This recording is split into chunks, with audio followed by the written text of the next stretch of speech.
Salute, salute, salute, y'all. We got situations going on in Portland as well as Minneapolis, guys.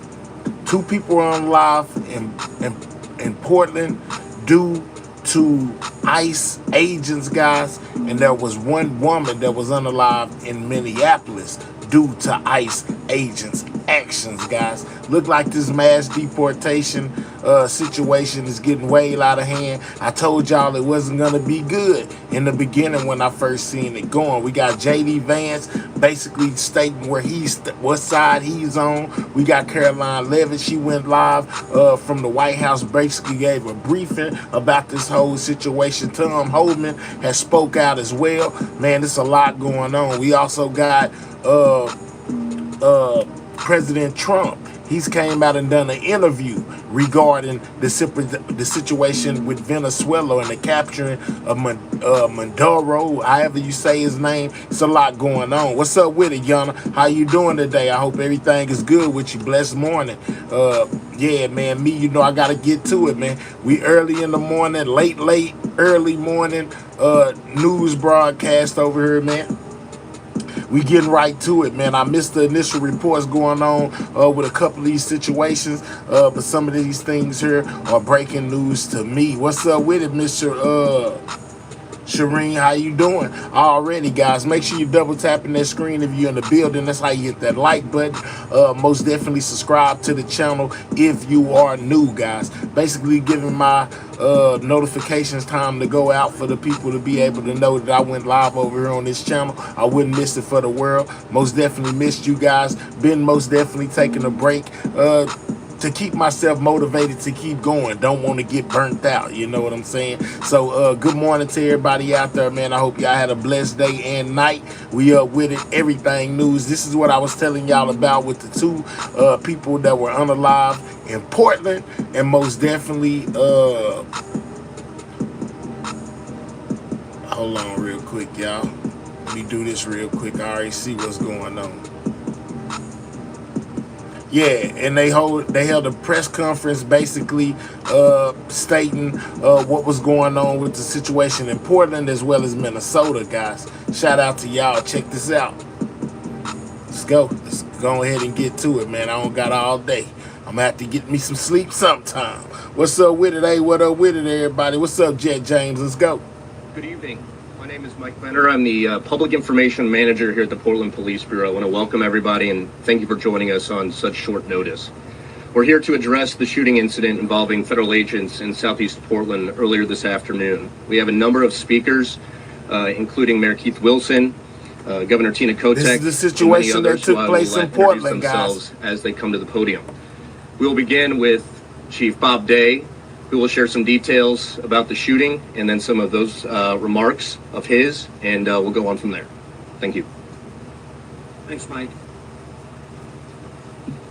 I'm going to share just a few details. As you're aware, it's still very active investigation, so information is limited and won't be speaking to a lot of specifics. But what I can say is that approximately 2:18 this afternoon, Portland police officers responded to the 10,000 block of Southeast Main Street on the report of a shooting. So they came in via a 911 call. Officers confirmed that federal agents had been involved in a shooting. Portland police were not involved in that incident. About 6 minutes later, at 2:24 p.m., officers received information once again through dispatch that a man who had been shot was calling and requesting help in the area of Northeast 146th and East Burnside. Our officers responded. We found a male and a female with apparent gunshot wounds. Officers applied a tourniquet and summoned emergency medical personnel. The patients were transported to local hospital, and their conditions at this time are unknown. Officers had determined that the two people who were injured in the shooting involving the federal agents from the earlier call. PPB officers secured both scenes, and this is a federal investigation. It's being led by the FBI. We have been in touch with them. We are, in regular contact. This is their responsibility, but when we have these type of events happen in the city, Portland Police Bureau does offer level of assistance. This is not any way, shape, or form immigration related on our end. We do not know the facts of this case. We are simply providing that traditional investigative support and perimeter support, which is minimal.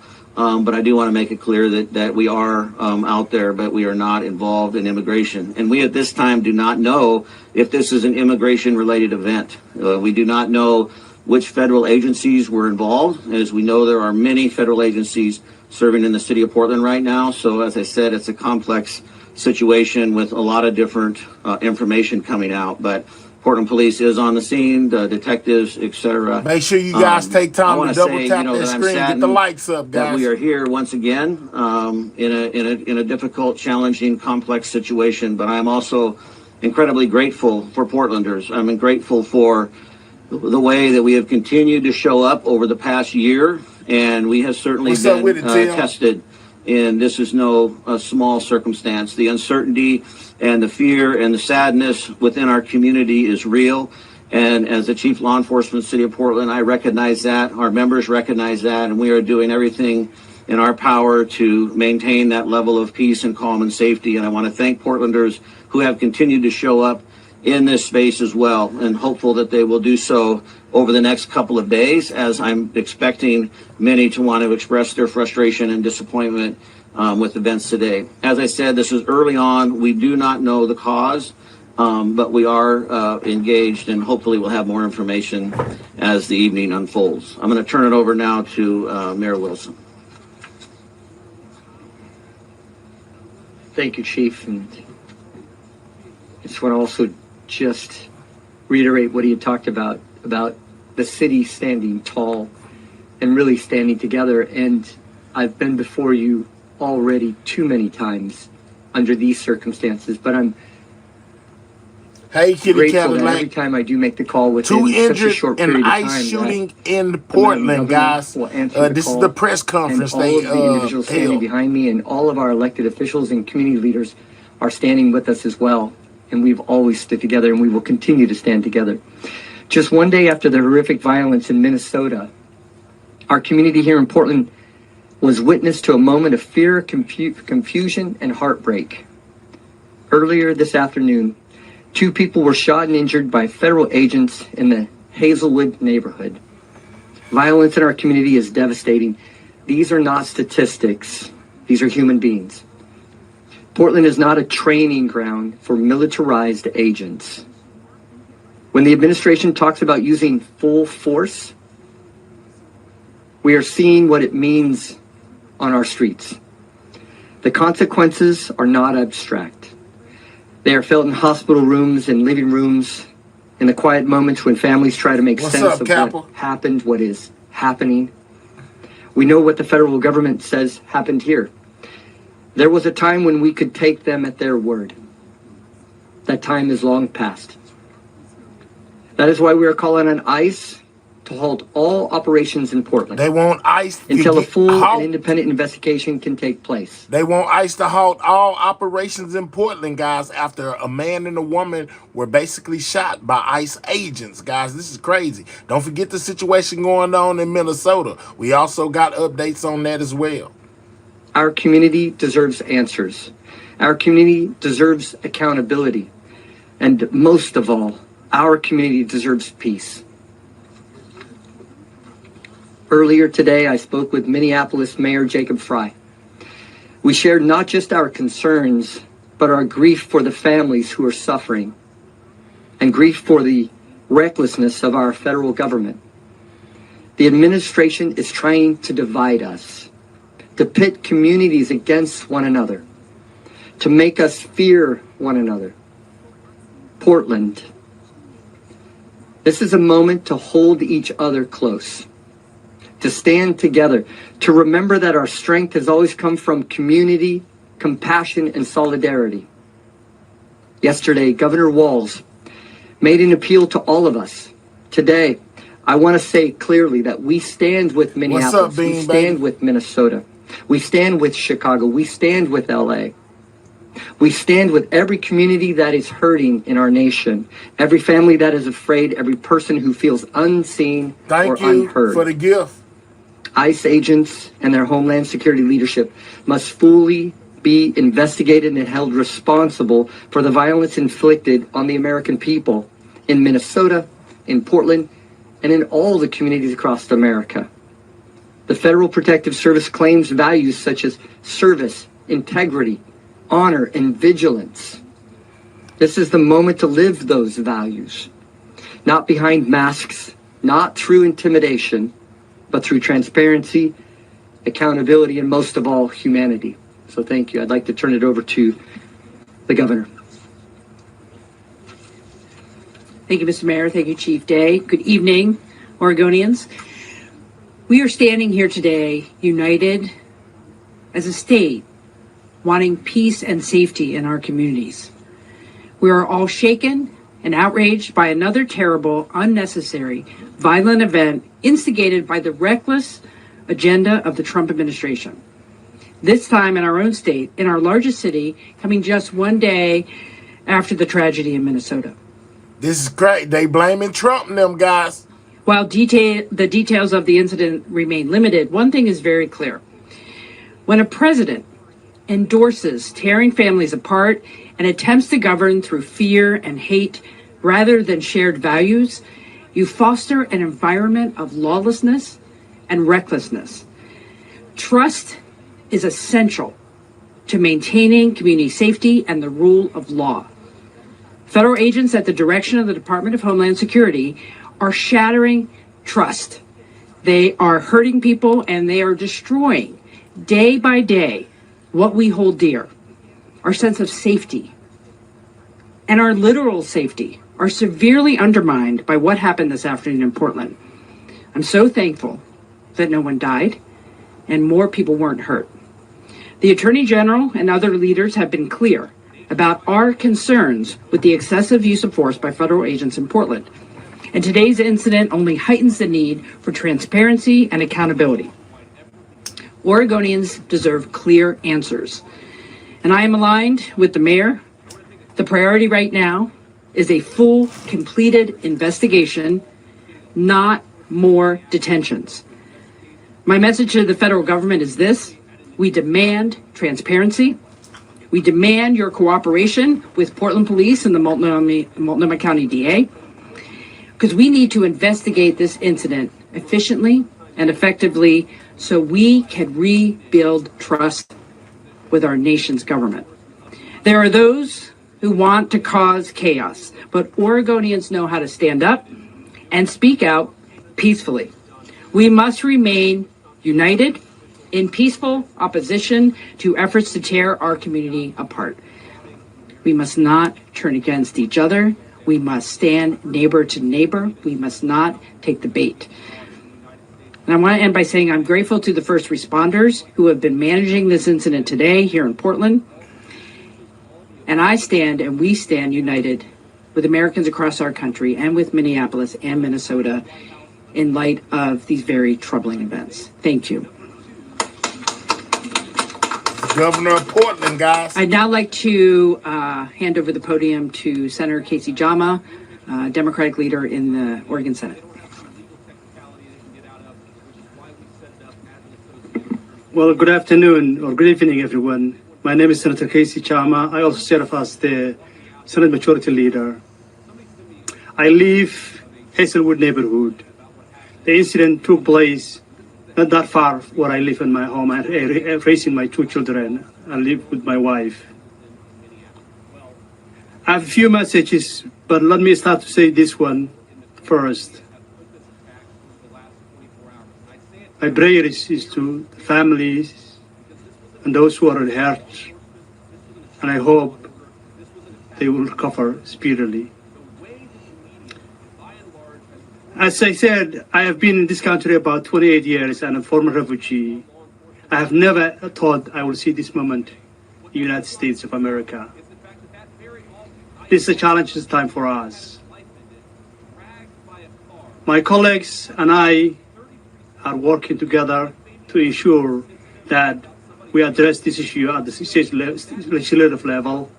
We want to do as best as we can to protect the Oregonians who are fearful, who are scared, who are facing Crazy, persecution guys. under federal law. So we're going to introduce quite a number of bills that will be trying to minimize the impact of ICE in our community. I'm outraged and angry and frustrated, as many Oregonians are. Let me speak to Oregonians. I share your frustration. And immigrant refugee community, let me talk directly to them. I share your fear. I share your challenges that we're all facing. This is a situation going on in Portland, guys. Make sure y'all double tap that screen. That's how you hit the like button, or click those 3 dots, hit the thumbs up. That's another way to hit that like button. Make sure you're subscribing to the channel if you're new. And I know that the struggle is real. Let me say this to the Oregonians. Oregonians are welcoming. State of Oregon is welcoming state. We want to keep that way. We want to fight for that. We want to work hard for that. And we want to make sure that all Oregonians feel welcome.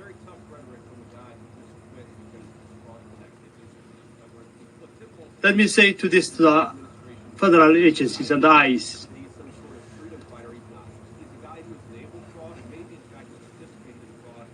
This is Oregon. We do not need you. You're not welcome. And you need to get the hell out of Oregon. Oh, ICE is not welcome in Oregon. He said, we don't need you. You need to get the hell out. Wow. Community.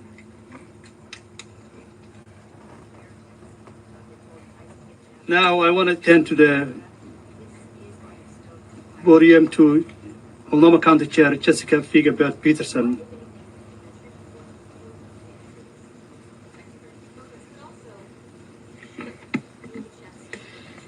Good evening, everyone. If we were living in anything close to normal times, we would not be here right now. We should not be here right now. We should not be here right now because federal agents should not be in Portland neighborhoods shooting people. We should not be here right now because Renee Nicole Good should be alive and with her family in Minnesota right now. I want everyone to know that Multnomah County stands united in support of our immigrant and refugee neighbors and everyone opposing this injustice. I am proud to be joined tonight by Commissioner Moyer, Commissioner Edwards, and Commissioner Jones-Dixon. Enough is enough. The terror and violence ICE is causing in our neighborhoods must end now. At this moment, we don't know what precipitated the incident, the circumstances that led to the shooting, or the identities of people involved. The FBI will be leading the investigation, and they need to allow local law enforcement to participate, and they need to be transparent and accountable to local governments. We know that this news is incredibly alarming and upsetting. We know what happens today speaks to a fear that we have had since last fall when federal law enforcement and immigration agents first increased their presence in our community. Multnomah County will not stand by as federal governments attack our neighbors. Just this morning, our board unanimously voted to extend an emergency declaration in response to the ongoing harm of ICE activity, and we will keep showing up in every way that we can. During our vote, I shared that over the holidays, my office received a string of emails and calls from neighbors in the Brentwood-Darlington neighborhood who are asking for help to find 2 neighbors who were kidnapped by federal agents the day after Christmas. Both of these people are the primary breadwinners for their families, and their children attend the local elementary school. As a parent, my heart breaks for their families and the whole community that has been impacted by these cruel actions. Add to this the horrific murder of Renee Nicole Good in Minnesota, the dozens of lives that have been lost in ICE detention this year, and now a shooting here in Portland. And we can only conclude that this federal activity is a threat to our entire community and is a threat that is growing every day. In light of this, our community is calling on us to act, to deploy resources to support the families impacted by federal activity, and to do all that's in our power to ensure the safety of neighbors going forward. That's what the state of Oregon, Portland, and Multnomah County leaders have done and will continue to do as we respond to this crisis. That's what the people of Portland have done, representing the best of Portland to the whole nation as we continue to stand up for injustice. Thank you to all of you who have come out to protest the cruel and authoritarian actions of this administration while representing Portland's values. Keep showing up the way you have been. Keep raising your voices. Keep showing everyone who we are. Our neighbors and the literal crosshairs of this administration need your support now more than ever. Our solidarity is our strength. These are dark times. There's no getting around that. But I know that together we will persevere. Thank you. And now I would like to turn it over to Portland City Councilor Loretta Smith. Good evening. My name is Loretta Smith, and I'm a counselor from District 1. I stand here with my other counselors, Counselor Candace Avalos and Jamie Dunphy. This situation just got real. This is not a PlayStation moment where you can shoot folks and they come back alive again. I live in that district. The struggle is already real for immigrants and refugees who live in our community, in our neighborhoods. And now I have to go home and tell my son and my 3 grandkids that they cannot stop for law enforcement because they're going to be afraid by looking at law enforcement that they might have the same thing happen to them that happened today. That is so unconscionable that just a day later, what happened in Minneapolis happening right here in Portland. This is very personal for me. And people who look like me, they shouldn't be afraid to walk around in their neighborhoods, walking to school in the morning with their kids. They should feel comfortable in their neighborhoods. And now we're disarmed now. We don't know who to trust. But I want to say here, I support the mayor, I support the governor in their efforts to do the things that we need to do to get ICE out of our state, in our city, in our neighborhoods. The harassment, the violence, the unconscionable walking around and infiltrating our communities as if we're some sort of third world country. It's not cool. And it's not something that we should support. I feel good, I feel strong standing next to my elected leaders and my community leaders behind me. We have to do whatever we need to do to make sure that ICE is no more. Thank you.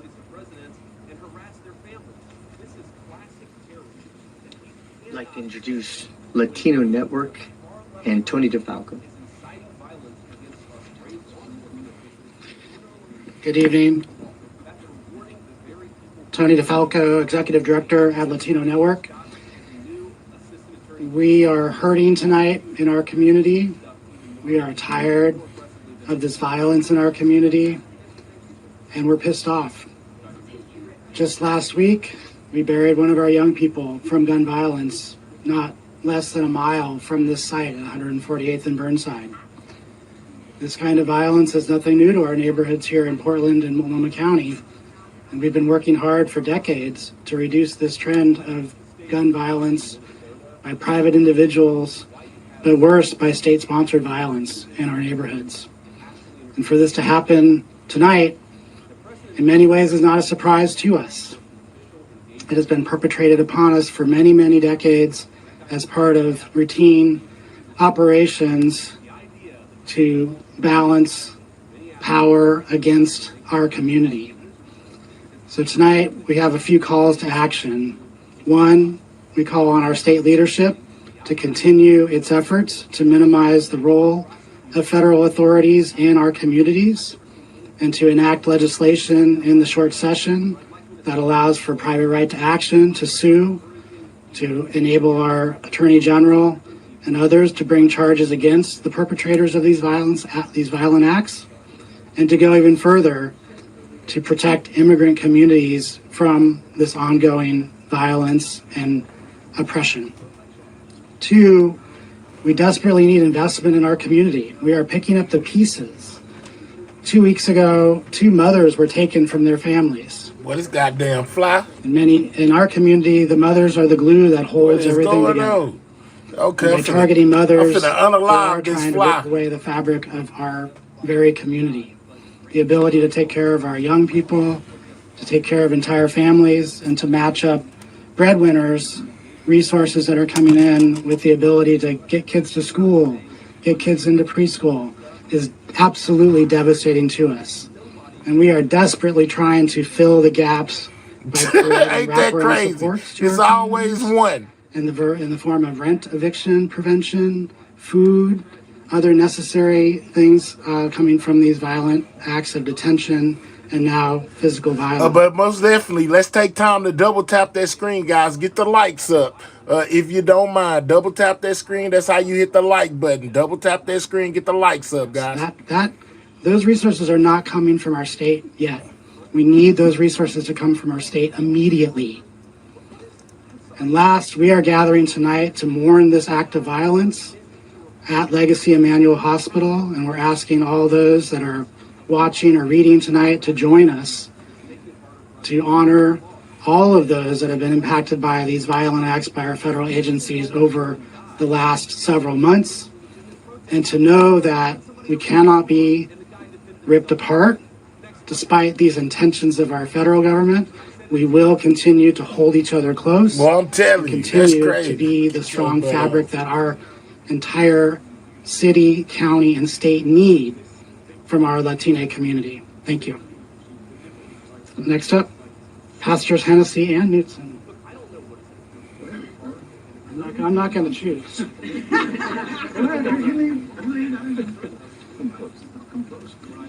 Good evening, everybody. My name is Reverend Dr. J.W. Matt Hennessy, the pastor of the historic Vancouver Avenue First Baptist Church here in Portland, and also the leader of the Interfaith Peace and Action Collaborative. My friends, I echo the very comments that have already been made, and I want to be clear about that. The comments of recognizing that the reason why federal agents are here is because of a false narrative in the first place. When people were told that Portland was on fire, Portland was burning. Portland is a great city, and it's a city I've been a member of for the last 37 years, and I'm not going to let anybody try to make it any worse. One thing's for sure, we have our issues, just like every city does, but we are determined to work together to make sure that we resolve the problems or issues or challenges we have, and we do not need help from the federal agencies to do and more. If they want to do anything, they should go back and restore the grant money that was there that we used to build bridges with police and community. They ought to be thinking about how we restore money to bridges like the Burnside Bridge and things of that nature. That's what we need. Portland say they're not rocking with ICE, guys. How y'all feel about that? Take our joy. We're not going to let anybody cause us to be afraid. And I want the immigrant community, and specifically, as Tony just spoke about the Latinx community, we are with you. As faith leaders, as members of the Black community, I want you to know you are our brothers and sisters, and nobody is going to stop us, and nobody is going to break the chain of our belief in working together. So we will work together. Those who came before us and the allies who worked with them, they had worse situations going on, but nothing stopped them. And I end on the fact that I still recall that one of my favorite verses of We Shall Overcome is the verse that says, we are not afraid. We are not afraid, and we will not be made to fear. We are going to rise above it, reach out to one another, and do everything that we can to work together, pray together, protest together, peacefully together, and remember, let's not take the bait. We can do this peacefully, and peace and love always win.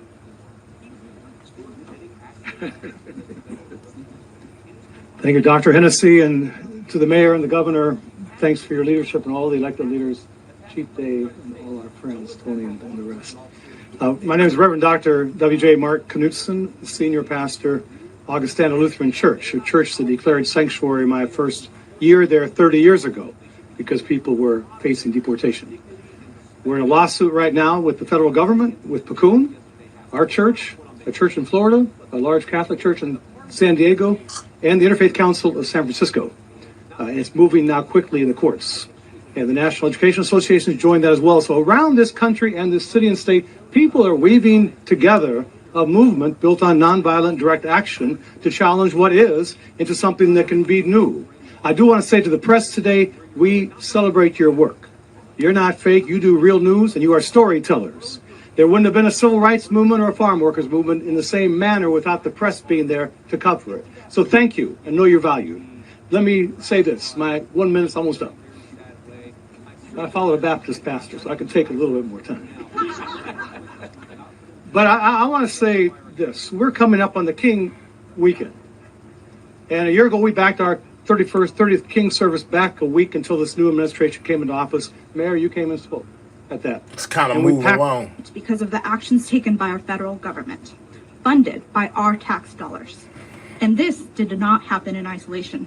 For months, federal immigration agencies have operated with impunity, deploying heavily armed agents into American communities, smashing car windows, dragging people from their vehicles, tear gassing peaceful protesters, and terrorizing neighborhoods. This is what it looks like when a government brings a war posture into everyday life, into streets, into sidewalks, in communities where people are supposed to be safe. Si sienten rabia, no están exagerando. Esta no es seguridad. No es seguridad pública. Es Everyone, mi nombre es Andrea Valderrama, el representante estatal del Distrito 47 out of East Portland. Good evening, everyone. My name is Andrea Valderrama. I'm the state representative of House District 47, and I live in the Hazelwood neighborhood. I am horrified by the violence that we've heard about just down the street from my house where I was today. My heart goes out to those hurt today. I've been proud to be the first proven American to serve in the Oregon legislature. My family came to this country fleeing really the same type of violent tactics that we're seeing in my neighborhood and in this city and across this country today. And so it was so difficult to have yet another conversation with my daughter today about the violence that we're seeing in our neighborhood, and to hear from her the support that her school is providing for children who are terrified of walking home, who are terrified of participating in their extracurricular activities, who are unable to just pay attention in their classrooms. I absolutely stand against separating families, against destabilizing our kiddos and our families in this moment. Our communities deserve to stay together. Everyone's families and mothers and children deserve to stay together. This legislative session, I'll be bringing forward. I need you guys to work on that like button. Double tap that screen, guys. Get the likes up. Hold on. Oh, man. Hold on. That's what I was hearing in the background. We ain't there yet. Hold up. Let's get back here. Legislation to continue to strengthen and protect child stabilization, post-detention and deportation. And I'll share updates as soon as possible on the situation in my neighborhood. I think the last thing that I just wanted to share is, as we are horrified and as I continue to mourn and do what I can as a mother to remain calm and provide peaceful support to her, I continue to feel hope with all of the incredible leaders that we have in this state, from our governor all the way down to our school district, to our neighborhood. I know that in Oregon, we are resisting peacefully. We are resisting in the way that we can. And I want to thank everyone here today and the leaders, whether you are a fellow mom in the neighborhood or our state governor. I'm so appreciative of all of the support, and know that we continue to resist always and stand with you. Thank you. Thank you, Representative Valderrama, and to all of our speakers. We have some time for some Q&A right now. I just want to remind everyone, this event happened just a few hours ago. The investigation is just getting off the ground, and nobody in this room is directly involved with that investigation. So please keep that in mind. It would be irresponsible for anyone up here to speculate on what exactly happened. All that said, we thought it was important to address this incident. With that, we'll take Q&A. Please state your name and who you're with and who the question's for. We'll start with Anna Griffin. So maybe we can get further details on why these two people, a man and a woman, were shot by ICE in Portland, guys. Yeah, shortly after this event occurred, I did have a phone call with the Assistant Special Agent in charge here in Portland of the FBI, and we've been in regular communication with them. We, of course, were on scene, as I mentioned, out on 148th and Burnside, and as well as Portland Adventist, where federal officers were. So we quickly had sergeants on scene to collaborate with their supervisors. So we are in communication as of just before this briefing, knowing that we're in communication with one another. But it is their primary responsibility, primarily the lead. And so, as Mike already commented, it's really would be speculation much beyond the fact that we are talking to one another in terms of responsibilities, who's doing what, etc. No, I've not spoken with the federal government at all. Chief Adrian Thomas with KPTV. DHS put out a statement. First Minnesota, guys. Now, first Minnesota, now Portland, guys. ICE agents are. Yeah, I'm familiar with the statement that was put out. I can't comment on whether or not that's the case. We don't know who these individuals are. We have not, they haven't been identified or shared their identification with us. And I don't know this. I don't know the condition of them at this time, just knowing that they were taken to local hospitals. We saw in the incident in Minnesota that there was surveillance video readily available after the incident. Are you aware of any surveillance video that may have captured this incident? I'm not aware of any at this time. No, have not seen any.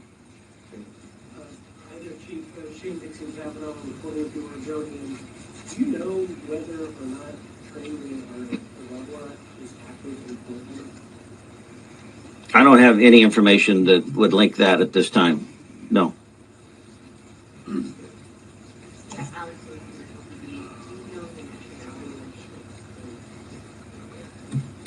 No, I've heard a lot of different comments. I don't want to comment on that. I can't be specific. I've heard different references, and I might be confusing some of that information. So, no, I don't have that specifically. Okay, so is this a normal course of action? Is this standard procedure to have the FBI lead a shooting investigation and law enforcement involved shooting investigation? Both sides, of course. Yeah, on the federal side it is, yes. And I've been clear since we started down this road, in January of last year, that we've continued to keep open lines of communication with our federal partners, for, unfortunately, even moments like this. But on a local level, we value the ability to be able to pick up the phone, to call one another, to try and figure it out, understanding the as we have tried to work through over the last year. And so we are present in a role that's supportive of trying to make sure that this is done equitably and accurately, safely, but they are the primary lead on it.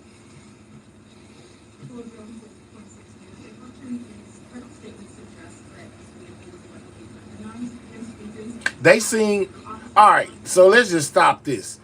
They seem to not be giving out a lot of information of what happened in Portland that got these two individuals shot by ICE. That's crazy. Why hold a press conference if you're not going to give any information? The situation did just happen not too long ago, but good Lord, you should wait till you get more information to give a press conference, because you're really giving us nothing. All right, so just so y'all know, two individuals, a man and a woman, were shot by ICE agents in Portland, guys, right?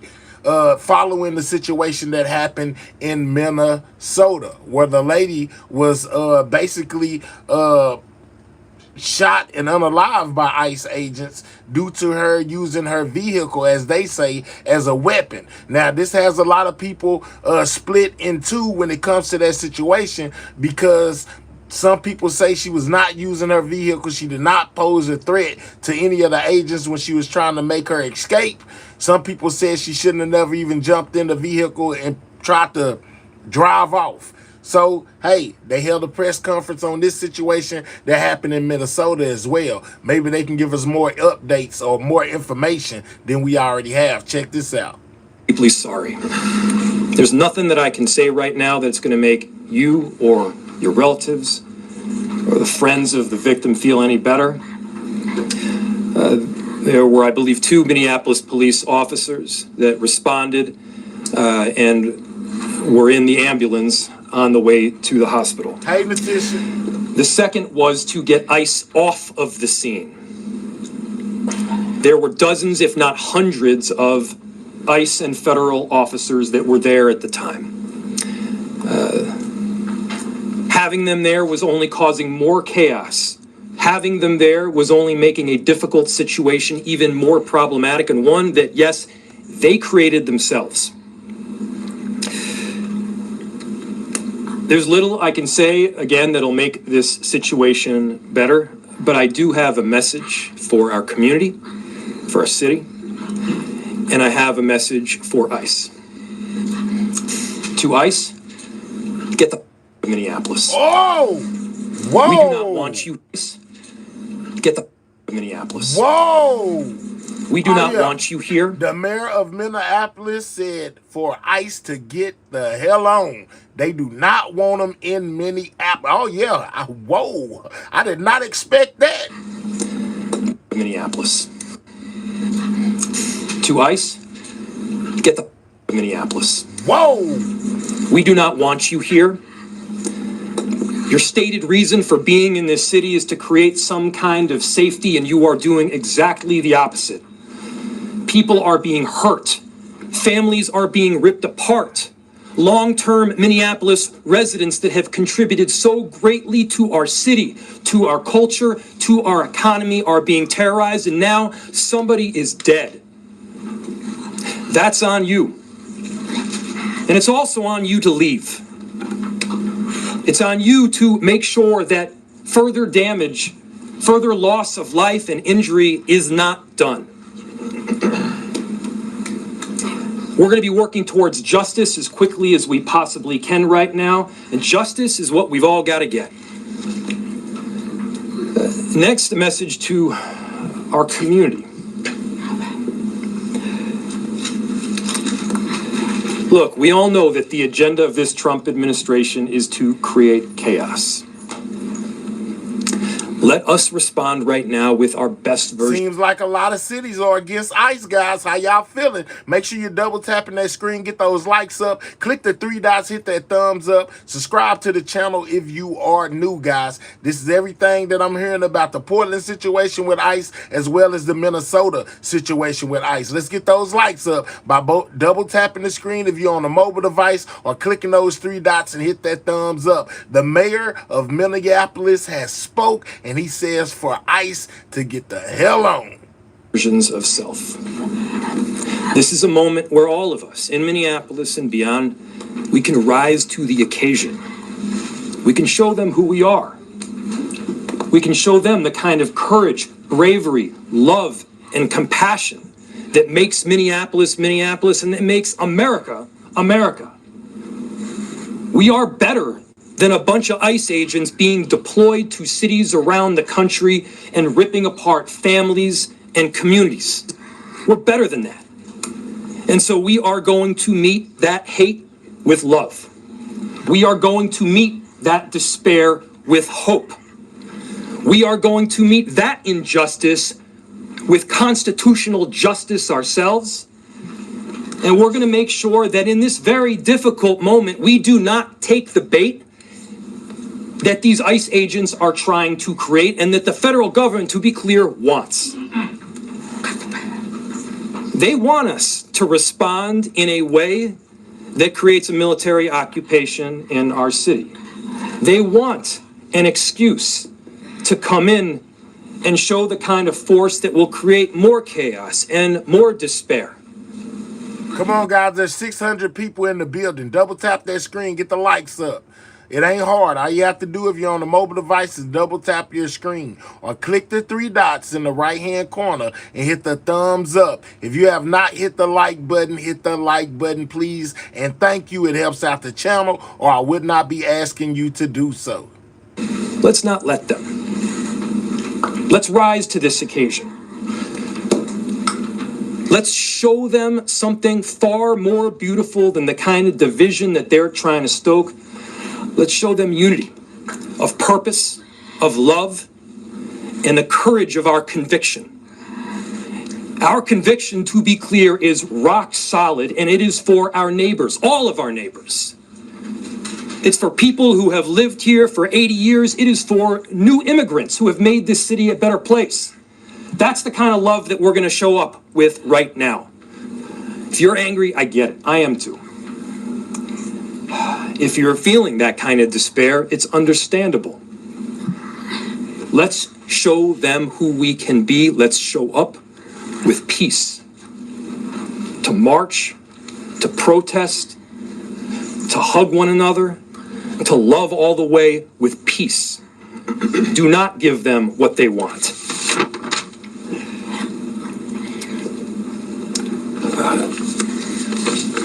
Finally, we've got a lot of work that needs to happen right now to make sure that, first, of course, the scene was secured as much as possible, that we were able to get the victim, now deceased, to the hospital. And we've got a lot of work to do in the coming days.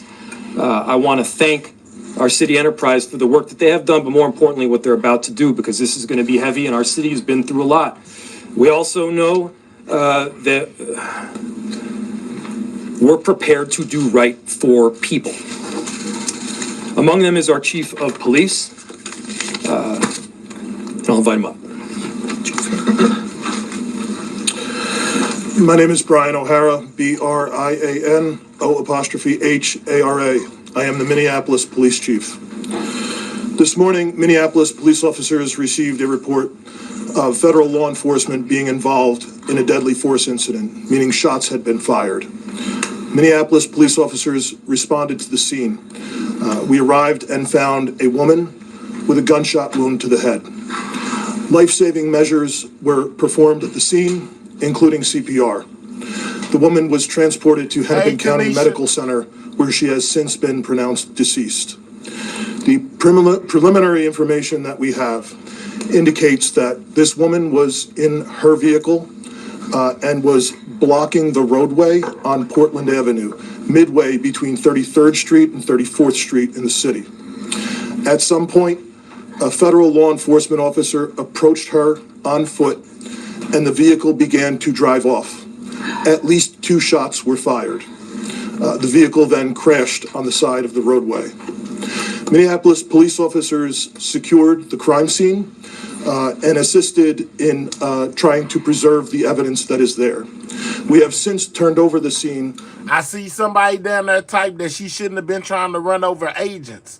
Well, from the camera views that I've been seeing, it doesn't look like she was trying to run over anybody. She was basically trying to get away and basically was, shot. That's what I seen. I don't know about y'all, but that's what I seen. Both to the Federal Bureau of Investigation as well as the Minnesota Bureau of Criminal Apprehension, which will be conducting an investigation into this use of deadly force.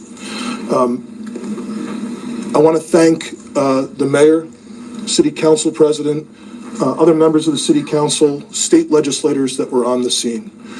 This has been a very difficult time for everyone in the city.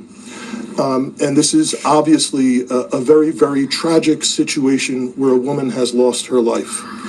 That being said, in addition to this tragedy, which unfortunately we did predict, we were seriously concerned about further escalation from the scene.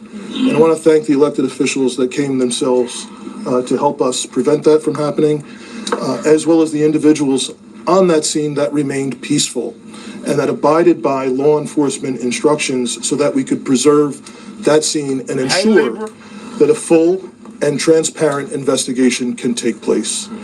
That being said, I just echo the mayor's comments that we ask that the community continue to call for peace.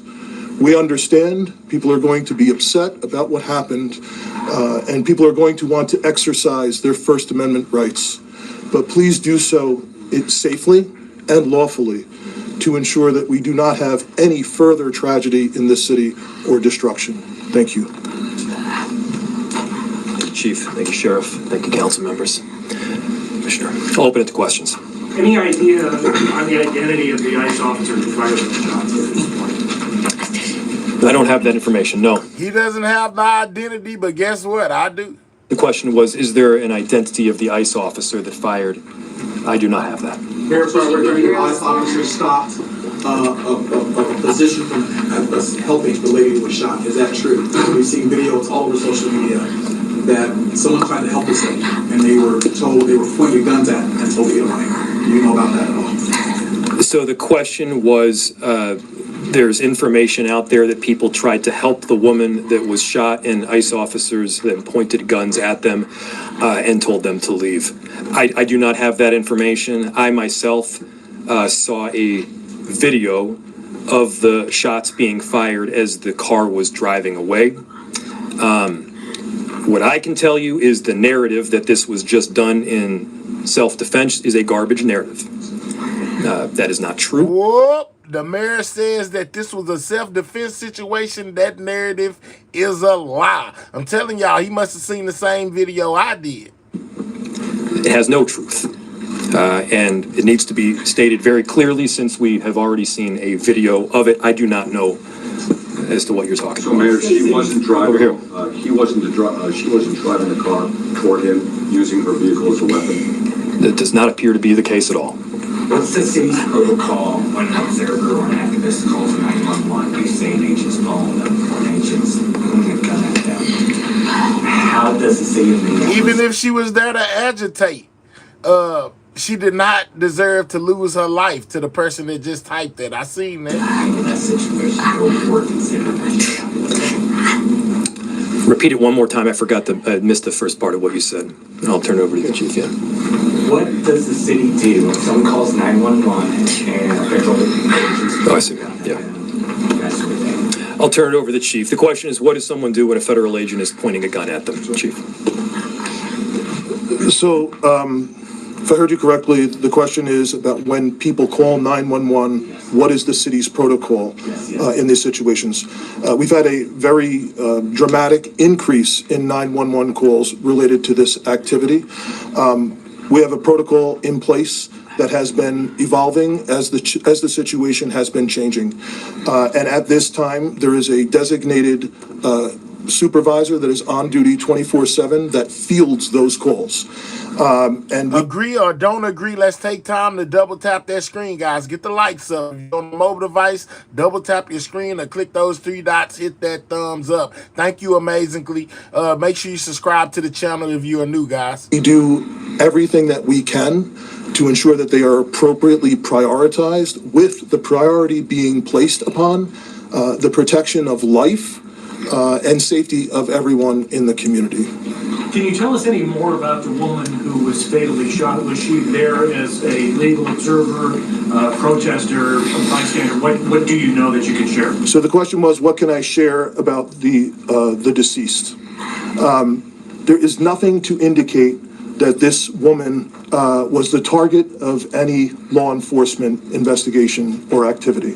This woman was in her car, and it appears then blocking the street because of the presence of federal law enforcement, which is obviously something that has been happening not just in Minneapolis, but around the country.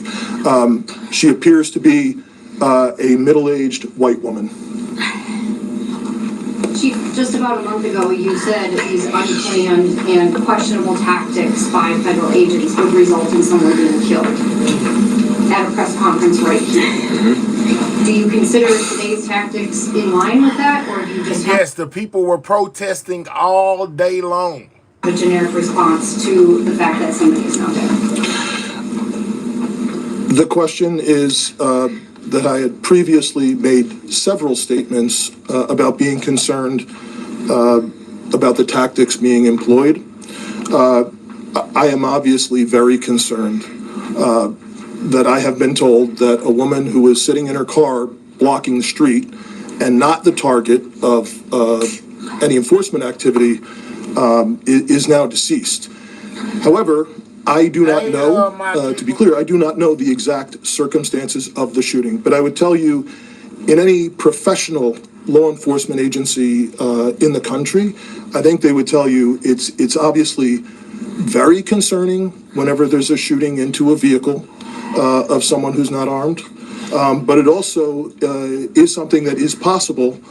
At times, it is justified. But it is very concerning, and it's something that most law enforcement agencies in the country very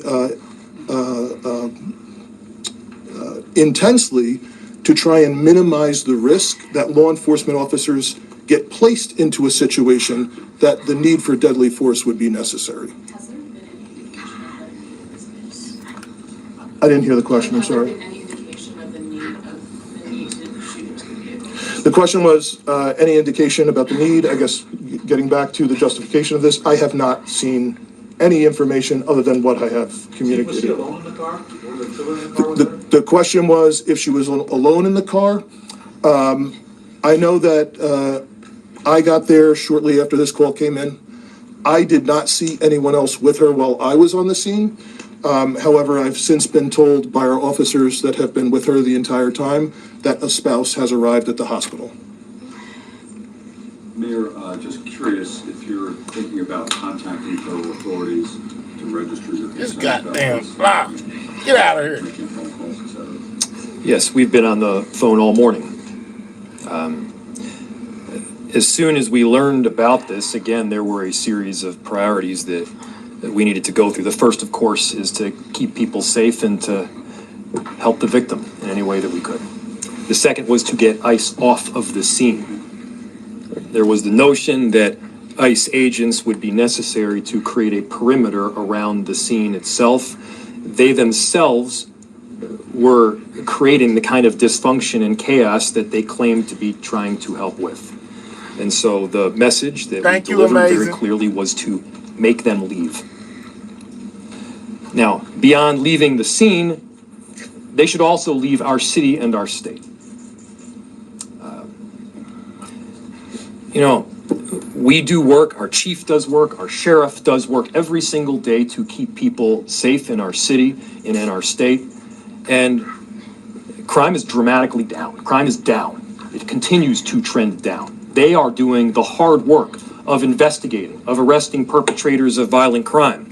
Let me know by pressing a 1. How many people agree that this was a just action taken by ICE against this lady? If you agree with this, press a 1. If you don't, press a 2. Let me know in the comments. 1 for you agree, 2 for no, this wasn't right. What this federal administration is doing right now is not about creating safety. Do not let them tell you that what they are doing is about creating safety. It is not. It is having the opposite a bunch of impact. 1s and a bunch of 2s. We need to be clear-eyed about the work that is moving forward, and they need to leave Minneapolis. We have time for 1 or 2 more questions. Mayor, you may know this Jesus. with your legal background. If a shooting is found to not be justified, I've never seen so many 1s and 2s in my life. We are a channel divided right now. Lord, have mercy. It's a lot of y'all that agree and a lot of y'all that don't. Whoa, we is split on this. Okay. does the city have any legal, or the state rather, have any legal recourse to bring charges against this ICE agent, given that this person is a federal agent, if the feds don't? So obviously, and I have to always lead with this caveat because it is true, an investigation still does need to be conducted.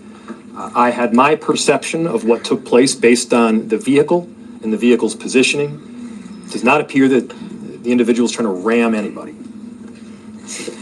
Now, the question was, if it is in fact found to be an unjustified shooting, who issues the charge, who prosecutes, how does justice take place? I don't know the answer in full to that. This is obviously information that we're still working out. Chief, do you have any additional information, or Commissioner? The only thing I would add to the mayor's statement is that the crime scene was held by the Minneapolis Police Department, and the investigation is now being led jointly by the Federal Bureau of Investigation as well as the Minnesota Bureau of Criminal Apprehension. And the purpose of their involvement would be to investigate whether any state laws within the state of Minnesota have been violated. Can I just add something to that too? what's very important is that for our communities, that we do have some kind of part in this investigation. It needs to be done on a local level. With all due respect to the federal level, we do need to make sure that our local agencies are involved. Most certainly the BCA is very well capable of working with our federal partners in doing so. That is something that is needed for. Can y'all do me a huge favor? I see how many people could press 1 and press 2. All right, let's double tap the screen if you're on a mobile device and get the likes up. If you're not on the mobile device, click the 3 dots in the right-hand corner. Hit the thumbs up, guys. It helps out the channel. I wouldn't keep saying it. Let's please hit that like button if you don't mind, while I fight with this pesky fly that got in here some kind of way and won't leave me alone. Our communities, and so that's something that I can tell you that there's already been conversations from the U.S. Attorney's Office to the BCA that have already taken place today. How that's going to roll out, we don't know yet, but we are making sure that there is some kind of local entity, namely the BCA, that has a part in this investigation for the purposes of transparency and expedient transparency as to what happened today. One more. If that's it. Thank you, everybody. Final piece, again, thank you everybody for coming. Thank you to the media for being here and disseminating this. Let's get, I'm gonna let you make it. Very important information around this tragic incident. To reiterate a final message to our community members, I understand the anger. Let's unite around hope and love and peace and getting justice. That's what we need to be doing right now. I appreciate the service from everybody up here as well as the 435,000 people that call Minneapolis home. Thank you. Got some housekeeping for you in just a moment after everyone leaves. Creating hope, love, and justice, but the mayor of Minneapolis making it very clear with his message to ICE, get the F out of Minneapolis. Powerful words.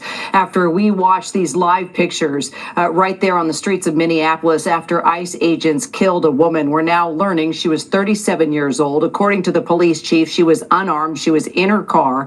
DHS saying she was charging those ICE officers when they opened fire and they killed her. Now you've got a city trying to figure out what to do. The mayor saying he's dreaded this moment since ICE became present in his city. He's concerned they are not there for the safety of his people, but rather causing chaos and distrust, ripping families apart.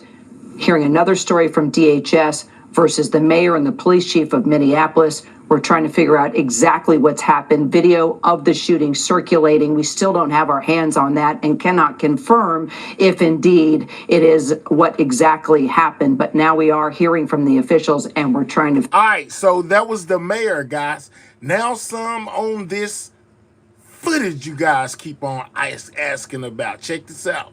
Minneapolis. The federal government has said the 37-year-old Renee Good was using her car as a weapon, but state leaders disagree. Protesters have been confronting federal agents in tense scenes that played out all day long. Scripps News investigative correspondent Patrick Terpstra on the ground force in Minnesota. And Patrick, clearly, passion's not dying down in the hours since the shooting occurred.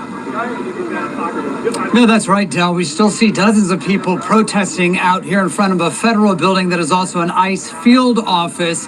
Emotions have been running high all day long as people come to terms with the shooting of this woman by an ICE agent. And nationwide now, there's a growing divide about who is at fault and now controversy about the investigation into the incident.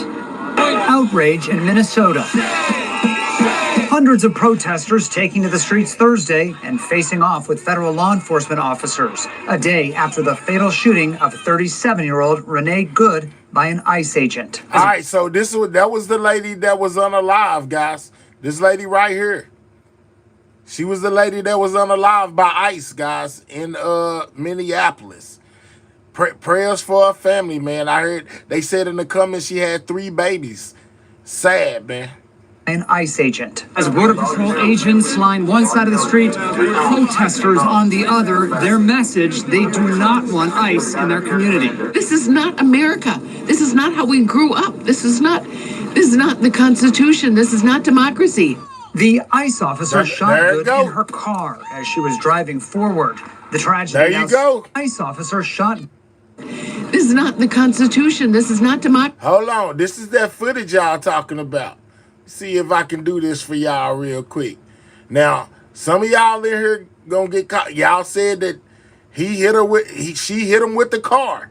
Let's see. Chrissy, the ICE officer. So here's the agent. It's an agent on this side. Agent on this side pulling on her door handles. Another agent is standing kind of back to the back over here. Officer shot good. This one stepped back. This one here is still attached to the car, guys. Good in her car. Oh, where did she hit him at? Y'all was in here saying, oh, she hit him with it. Where? This is not democracy. Where did she hit him? The ICE officer shot. Now he on side the car. Good in her car. Where did he hit her? Where did she hit him at? Let me know what I'm missing. This is not democracy. The ICE officer shot Good in her car. He's on side the vehicle, guys. Nobody jumped out of the way.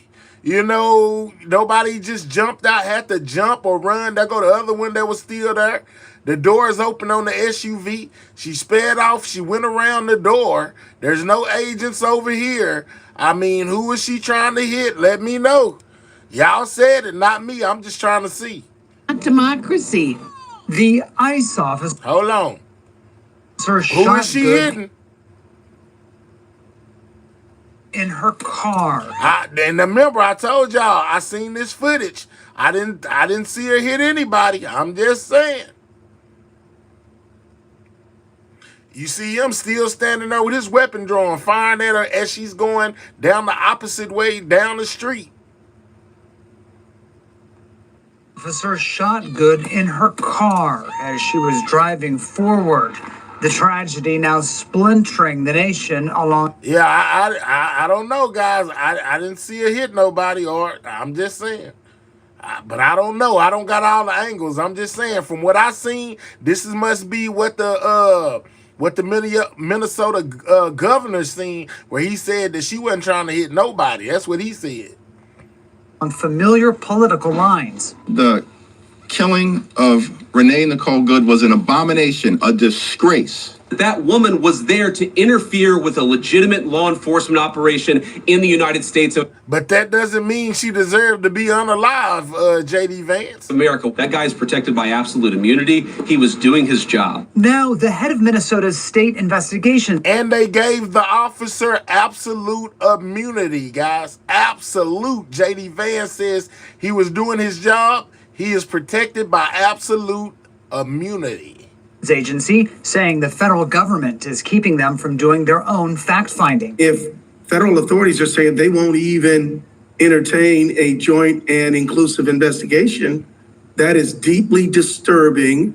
And my question is, what are you afraid of? Homeland Security Secretary Kristi Noem countering that. They have not been cut out. They don't have any jurisdiction in this investigation. But Minnesota officials saying they've partnered with federal agencies in the past on investigations. And the governor saying a joint investigation offers more accountability.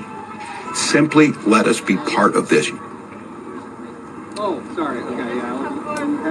Now, we really have seen this divide between state lawmakers as well as the federal government on different sides of this story and doing what they can to try to keep protests calm. The Governor Walz saying today that is a priority for him. Moving forward here, schools, by the way, in Minneapolis canceled tomorrow as well out of an abundance of caution. Del? I don't have the other angle. Last week, the governor and other state officials demanding Homeland Security agents leave. The mayor not so diplomatic. Any signs that will happen? No, there really haven't been signs that they're going to go anywhere. In fact, we saw Greg Bavino, who is a high-ranking member of Customs and Border Patrol. All right, so hold on. After seeing that video, how many of you guys still think that the ICE agents were in the right? And the one for if you think it was right, two, if you think that was wrong. After seeing the video, one, if you think they're right, two, if you think they were wrong. He actually was walking by here today. He's a very familiar face to people again, so this was sort of a show of force and a sign that they're not going to be going anywhere, kind of riled up the crowds here. So DHS making clear, the Trump administration also defiant, saying that they are not leaving Minneapolis anytime soon. Del? Scripps News investigative correspondent Patrick Terpstra for us on the ground in Minneapolis, Minnesota. Patrick, as always, we thank you. I see a lot of ones, man. I see a lot of ones, but I'm not gonna joke with you. I see a lot of twos too, guys. I see a lot of ones, but I see a lot of twos. All right, we find out who the officer was that basically did this, guys. His name is Jonathan Ross. Reporting the ICE officer who fired the shots that killed Renee Nicole Good has been identified as Jonathan Ross. The Department of Homeland Security maintains Ross fired on Good after she allegedly tried to ram officers with her vehicle. Witnesses, though, say something different, and that is leading to growing tension in the state. Governor Tim Walz has authorized the Minnesota National Guard to be staged and ready to support law enforcement if needed. Tensions rising, as we said. Protesters taking to the streets across the United States, including here in Los Angeles. Our Michelle Fisher live in Boyle Heights, where peaceful demonstrators gathered this evening. Michelle. Mark, things are quiet here now in Mariachi Plaza, but a much different story just a short time ago. This was an emergency vigil and rally that was held in solidarity with the people in Minneapolis, halfway across the country. More than 1,800 miles from Minneapolis, support for 37-year-old Renee Good has made its way to Boyle Heights. Say her name! Good's death has sparked national outrage after she was fatally shot by an ICE agent Wednesday. In video of the encounter, it appears the mother of three may have been attempting to drive away from ICE agents. The Department of Homeland Security has called the agents' actions self-defense. Seeing the video and seeing what happened to that Renee is just like you can't even find the words for it. But Renee was one of us. She was doing the work that we're doing here in LA. She was patrolling her community, her streets to defend the people of Minneapolis. And so we are enraged about what happened. Thursday's peaceful demonstration beginning in Mariachi Plaza in Boyle Heights. Air 7 overhead as the group marched to the federal building in downtown Los Angeles and back to denounce ICE and recent immigration raids that first began in LA over the summer. We're here to support the people and to keep fighting. It's crazy, y'all. Fighting for each other. The passionate show of support coming on the same day two people in Portland were injured in a shooting involving Border Patrol agents. The Department of Homeland Security says these agents were conducting a targeted vehicle stop, with DHS saying two people inside the car have alleged ties to the Tren de Aragua gang. We're dealing with armed, dangerous gunmen who are not identified. And so they feel like they can get away basically with murder. And so we do have fear, but we also know that we will not be intimidated and we're not going to stop. And with more rallies and demonstrations expected in the coming days, we did hear from LA Mayor Karen Bass, who said that peaceful protest is a right, but she urged Angelenos to exercise that right safely and to not give this administration an excuse to escalate. We're reporting live tonight in Boyle Heights. I'm Michelle Fisher, ABC 7 Eyewitness News. It's crazy, huh, guys? I'm just saying, yeah, man. It's a lot going on. Thank you, what's your name? Pupper.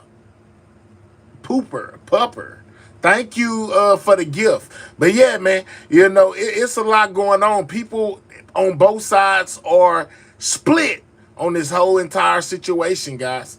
One day after a federal immigration officer shot and killed a 37-year-old woman in the midst of an ongoing crackdown in the Twin Cities. Protests have been happening all day as the community reacts to the shooting and the strong comments from the White House, which accused the victim of committing domestic terrorism. Minnesota Governor Tim Walz has authorized the state's National Guard to be staged and ready to support local law enforcement if necessary. 37-year-old Renee Good, the woman behind the wheel of the car who died from a gunshot wound to the head, is a U.S. citizen. City leaders say she was not the target of an arrest by ICE agents. Governor Walz is again urging the federal government to leave his state before any more violence occurs. There is no verifiable evidence that any of this is making America safer. I would ask him to de-escalate in the moment, to allow Minnesotans to back up and grieve, to allow this investigation to be played out by the rule of law. We're exhausted as Minnesotans, we're exhausted as Americans, and this relentless assault on Minnesota, for whatever reason, is just cruel now. Top officials with the Trump administration, including Homeland Security Secretary Kristi Noem and Vice President J.D. Vance, are standing by their claims that Good was intentionally trying to run over ICE agents with her car. These individuals had followed our officers all day, had harassed them, had blocked them in. They were impeding our law enforcement operations, which is against the law. And when they demanded and commanded her to get out of her vehicle several times, she did not. The group of left-wing radicals have been working tirelessly, sometimes using domestic terror techniques to try to make it impossible for the President of the United States to do what the American people elected him to do, which is enforce our immigration laws. CBS News correspondent Usher Qureshi is on the ground in Minneapolis. What is the mood there tonight? Good evening, Lindsay. Well, as you can imagine, anger, frustration, but also mourning. We have been here at the site of this shooting, just a few hundred feet from where her car was crashed after those shots were fired, all day. It has been extremely peaceful. There has been vigil that has been held. People have been singing songs. There have been people from all walks of life, young people, children, families coming out here to pay their respects to Renee Good. And we haven't seen a police presence. What's been interesting here is that this whole area has been blocked off with barricades that have been put up by residents, by people in the area to try and protect, with barricades that have been... As you see, they have made a small memorial right there, guys. The protesters, they basically are surrounding the place where her car crashed and basically trying to preserve it, guys. Such a sad situation, man. Prayers for her family. Put up by residents, by people in the area to try and protect the area around where Renee Good crashed her car so that people can come here, they can visit, and they can pay their respects. So right now, very somber in the particular area we are. It is getting colder. The rain is starting to come down, but we have not seen those crowds behind us dissipate at this point. What more are we learning about Renee Good? Well, our Tony DeCopel spoke to her father via phone today. Her father remembers his daughter as someone who was warm and witty and deeply caring about others. We're told that she grew up in the Colorado Springs area. She was one of 5 children, surrounded by a close-knit family and community. He also said that she was a good mother, a mother of 3, 2 children from a first marriage and 1 from a second. And after the sudden death of her husband, she moved to the Minneapolis area to restart her life. Her father says she was working as a substitute teacher and said she was finally getting back on her feet after years of loss. And he also noted that now her 6-year-old child is dealing with unimaginable loss. She had a 6-year-old child, guys, that has lost his mother. Lindsay? Usher Qureshi, thank you. Or her mother. And Schechter joins us now. She's a senior coordinating producer for... No, we ain't gonna go there. I just wanted y'all to hear a little bit about Renee, guys. You know, a mother, you know, who was potentially on her way home, you know, basically unalived by ICE for trying to get away. We will give that the benefit of the doubt. Okay, so check this out. Not only did you hear other people in power basically speak on this situation, but the border czar, Mr. Tom Homan, gave an interview about this entire situation. Minneapolis, according to the Department of Homeland Security, a woman attempted to weaponize her vehicle, that's a quote, ram an agent, run over an agent. The department's called it an act of domestic terrorism. Open fire, that woman is dead this evening. Many Americans are watching videos of this incident online, and they're seeing something different. Thank you, than amazingly. What the department is describing. I'd like to show you one of those videos so you can talk directly to Americans tonight about what they're seeing. Just tell me what you see when you see this. This is him reacting to that video we watched, guys. This is the border czar, aka the head man in charge when it comes to ICE, guys. Tom Homan.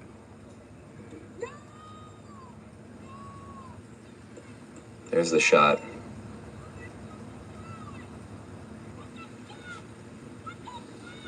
The vehicle veers off. It's a pole or a barrier of some sort, and the woman's dead.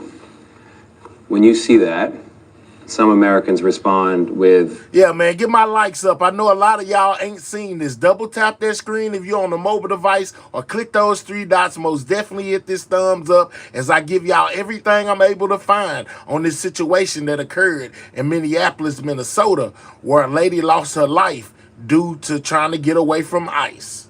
this was not justified, this was not necessary. Tell them, this is really about them. What do you see when you see this video? Well, look, I just got off the airplane. There's 100 different videos out there, and there may be body cam video. I'm not going to comment on it. This is an ongoing investigation. But I think it's right. He said he's not going to comment because it's an ongoing investigation. Come on, Tom. Come on, man. What I'm seeing on social media. I've seen at least 7 or 8 members of Congress make the comment that ICE just murdered somebody. Murdered, right? Now, I said back in March, and I'm on numerous programs, when the rhetoric started escalating back in late March, I said, if this rhetoric continues, there will be bloodshed. I've seen this movie before. I've done this for over 40 years. And sadly, I was right. There has been bloodshed. There's been attacks on ICE officers, there have been people killed, even our detainees were killed here in Dallas. Yeah. The investigation's ongoing. There's a lot of video, a lot of evidence that hasn't been seen yet. I'm not a forensics expert, and neither are the people and members of Congress commenting on this. The authors hold their judgment. Take a deep breath, hold their judgment, because I think the comments about murder is going to incite what? More violence, more threats, and hopefully not more bloodshed. And I want to get into that. I want to get into the increase in violence and threats against ICE officers, but I also want to linger for a moment on this incident because it's a really important one. I think the city of Minneapolis is on edge. I think the country is on edge right now. You say the investigation is ongoing. The investigation just started. Just started. You say you can't comment on the video, which many Americans are seeing and reacting to. I'm not going to make a judgment call on one video when there's 100 videos out there. I wasn't on the scene. I'm not an officer that may have body cam video. Let's go, amazingly. It'd be unprofessional to comment on what I think happened in that situation. Let the investigation play out and hold people accountable based on the investigation. Tom said he's not gonna comment. Yeah, because he's waiting on the excuse to come. He don't want to be on here saying, oh, man, that was wrong. And then, the administration say, no, they were in the right. Because then that would cause a lot of controversy. He don't want to say, oh, man, that was right. And then the administration say that was wrong because it's going to cause a lot of controversy. I'm just saying, man, Tom, you as the border czar, you as the commander-in-chief of these ICE agents, basically should have spoke on this situation. But yet and still, he says he waiting on the investigation and body cam footage. And, man, we just seen it. I think many members of the public are calling for the same thing, and so they're confused. Maybe you can help me understand how the Department of Homeland Security could conclude so swiftly that this is a, quote, act of domestic terrorism, that this woman, quote, weaponized her vehicle. By the very same standard you described, this investigation is just getting started. That's the question for Homeland Security. I'm the border czar.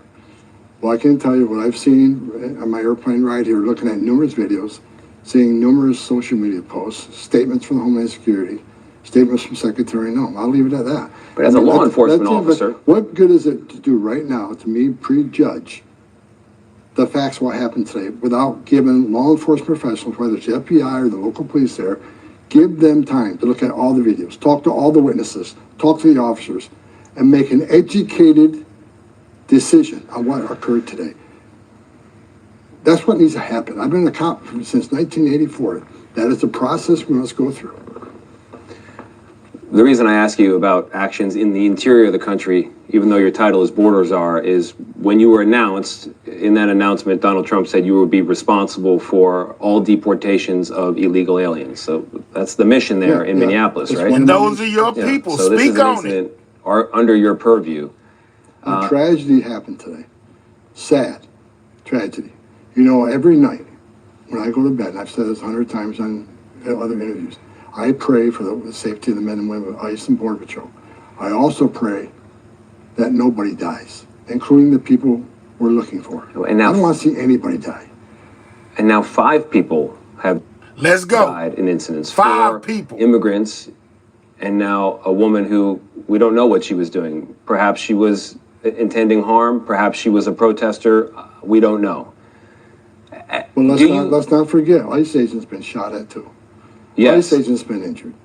Not in this situation. 1,300%. I mean, this, and I'll say it again, I've said it 1,000 times. I blame a lot of this on the hateful rhetoric of mayors and governors and some in Congress who, they want to compare ICE to the Nazis and to racists and the Gestapo. ICE isn't enforcing laws they enacted.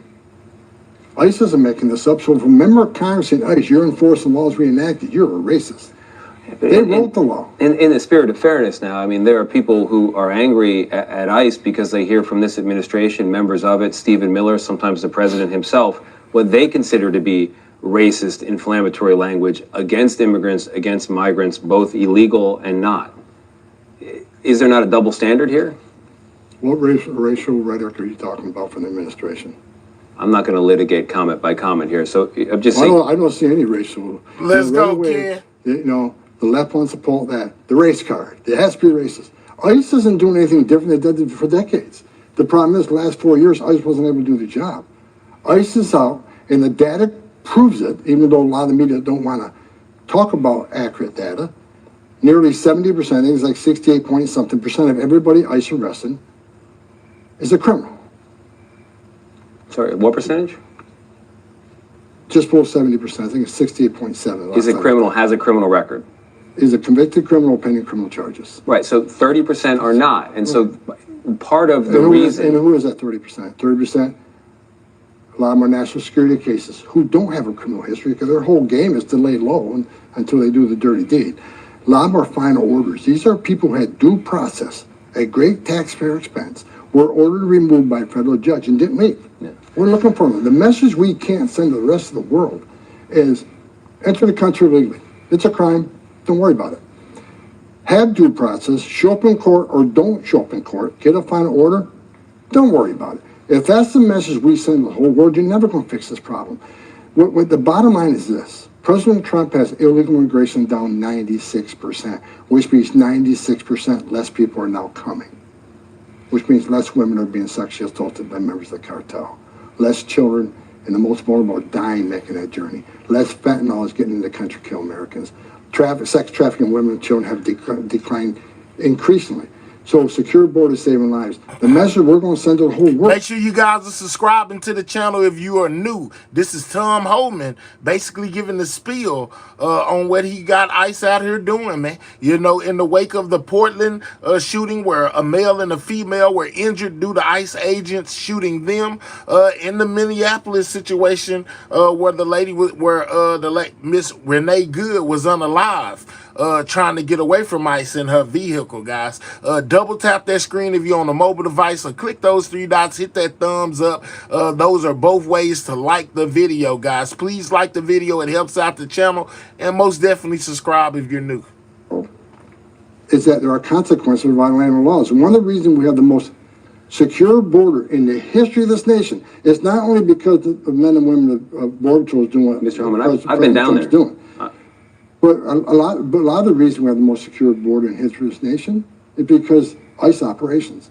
They're sending a clear message. There are consequences for violating our laws. I want to get back to the mission, your effort to make it effective, and the question of safety.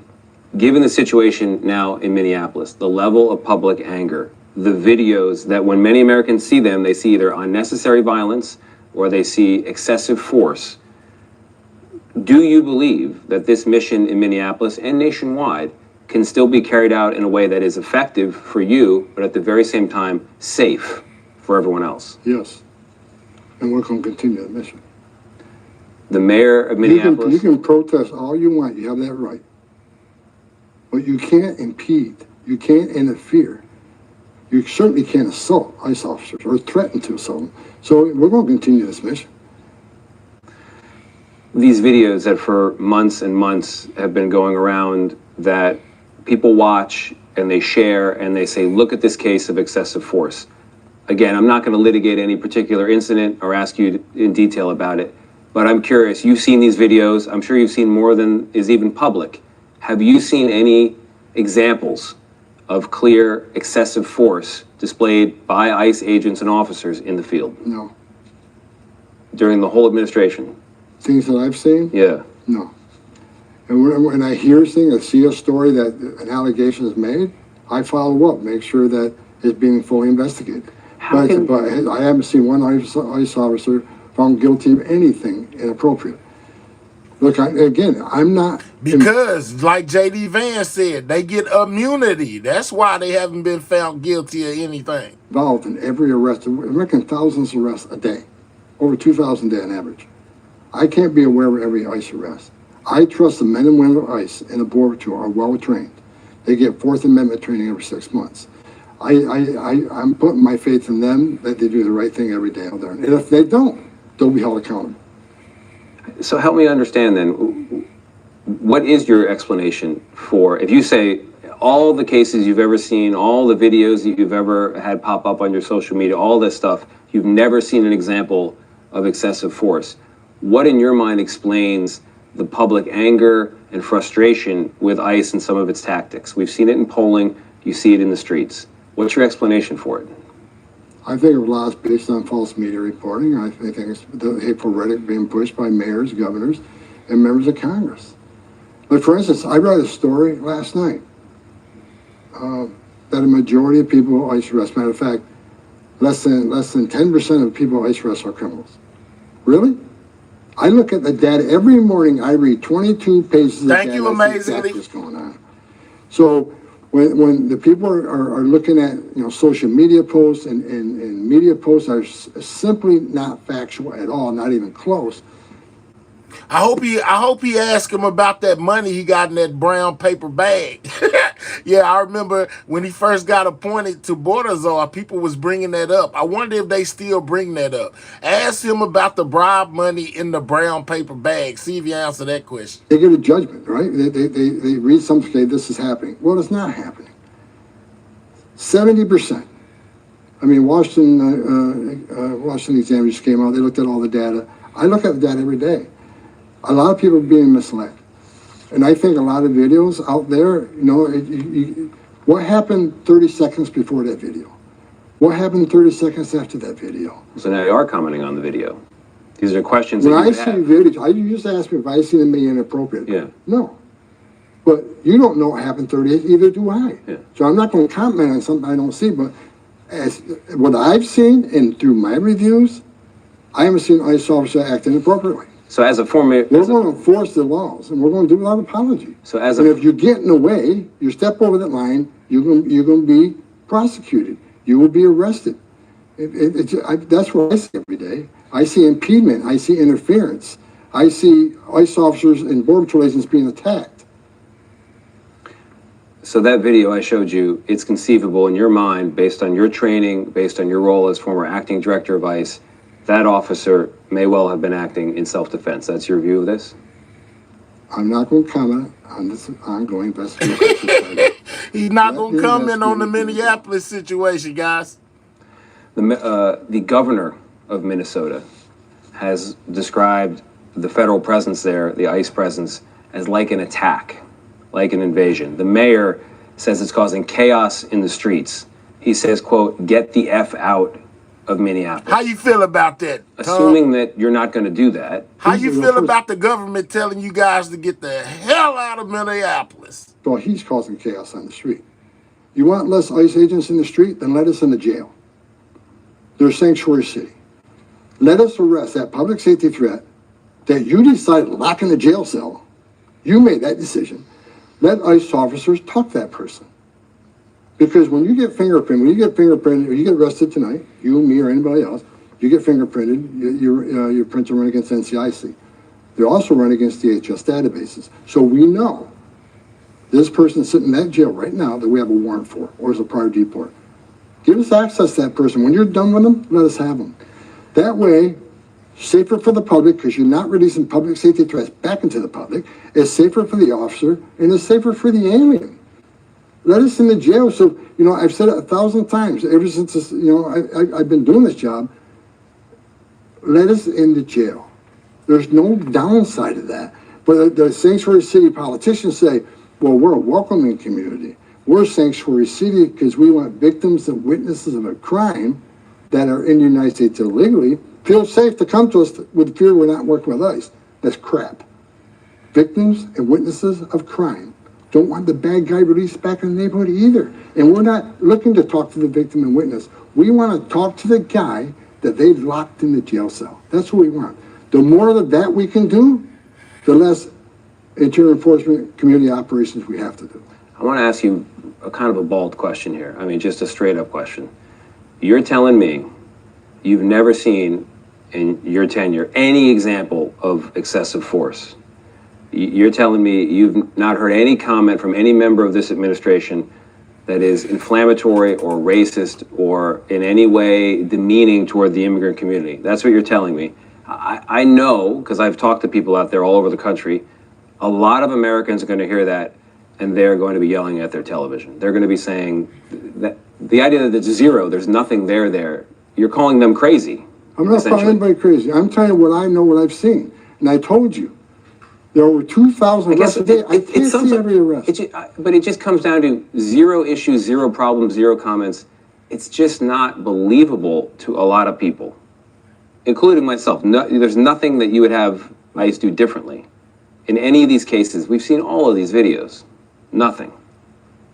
I have not seen ICE act outside of policy. And if there are acting outside of policy, I'm not aware of it, there'll be an investigation that will be held accountable. Tom say they always right. He don't care what this reporter asks. Tom says ICE is always right. They haven't did nothing wrong ever. That's what he said. I want to ask a bigger picture question. There's a quote from Donald Trump that's a few months old. It was to the Wall Street Journal, and I've never forgotten it. I have it down here. I'm just going to read it to you, and I want your reaction. He's talking about mass deportations. He ran on it. He was elected on it. It was a popular policy. He might have decided the election. He then goes on to say, we have a lot of good people in this country, and we have to... Man, what is you talking about saying that's not what he said? That's exactly what he said. Let's get